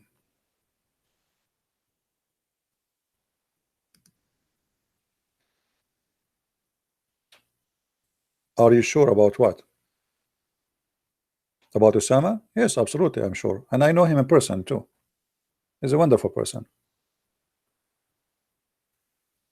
First time Osama he saw me, he looked at me, he was wondering who is this guy. You know, I came to him, he was in a church, he want to make a speech. And I told the lady outside where I can see Osama. And then she said, okay, follow me. And she was looking at me, maybe he's a terrorist because I look like a terrorist. I look like a really a very scary terrorist. So I think she was worried a little bit. And then I went and he was in the office and I went in and Osama, he looked at me and he was, I did not say anything yet. He was looking at me like, who is this guy? And then I spoke. I said, hey, Osama. He said, oh, no way. This is a Christian prince.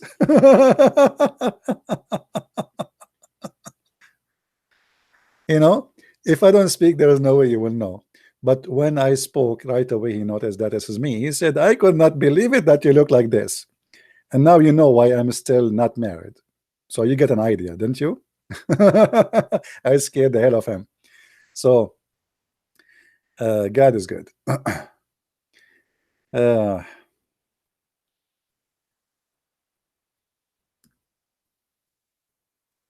so today we covered many issues, and I think we are done for today. So let us leave something for tomorrow. Don't forget, please, if you like our videos, to download them. I made a video yesterday, actually a few hours ago, about 350 people converting to Islam. Search for the title and you will find the title. It's not in my page no more. And there's a video about Mohammed being a white supremacist. Please look for the video and download it too and share it with your friends. So I want to say thank you for all of you to be with us tonight and to support me and to support what we do. And God is good, and always put your trust in the Lord. He always provide what you cannot make by yourself. You see, we can depend on ourselves. It's good to be God. He don't like people who just depend in the prayer, right? He says work and I will work with you. So we are people who work, and the Lord, he will work with us. But the important about your work is not to be for your own glory. Work and the Lord will give you, the Lord will provide you, the Lord will be with you. Don't think about, you know, the Messiah, he spoke about, look at the birds, how they survive, how beautiful that example is. So you can be a person who provide work, and the more your work is provided for others, not for your sake first, then is going to come for your sake at the end. You will get the benefit, even if you think you are just doing, you know, I mean, a charity work. Maybe I'm just helping somebody. I mean, there's no benefit for me. Trust me, there is a benefit for you, and the benefit will come to you sooner or later. And the best benefit I see in my life, that the Lord always send in front of me the best people ever you can meet. Wonderful people, loving, caring, and always they care for help, and I really appreciate them, and I appreciate the Lord sending those people in my way. And as we say always, God is good, and the good come to the good. So let us end it with this for today. May the Lord bless you all, and until we see you soon again, Christ is Lord, Islam is false. And thank you very much for being here. Take care. Bye bye.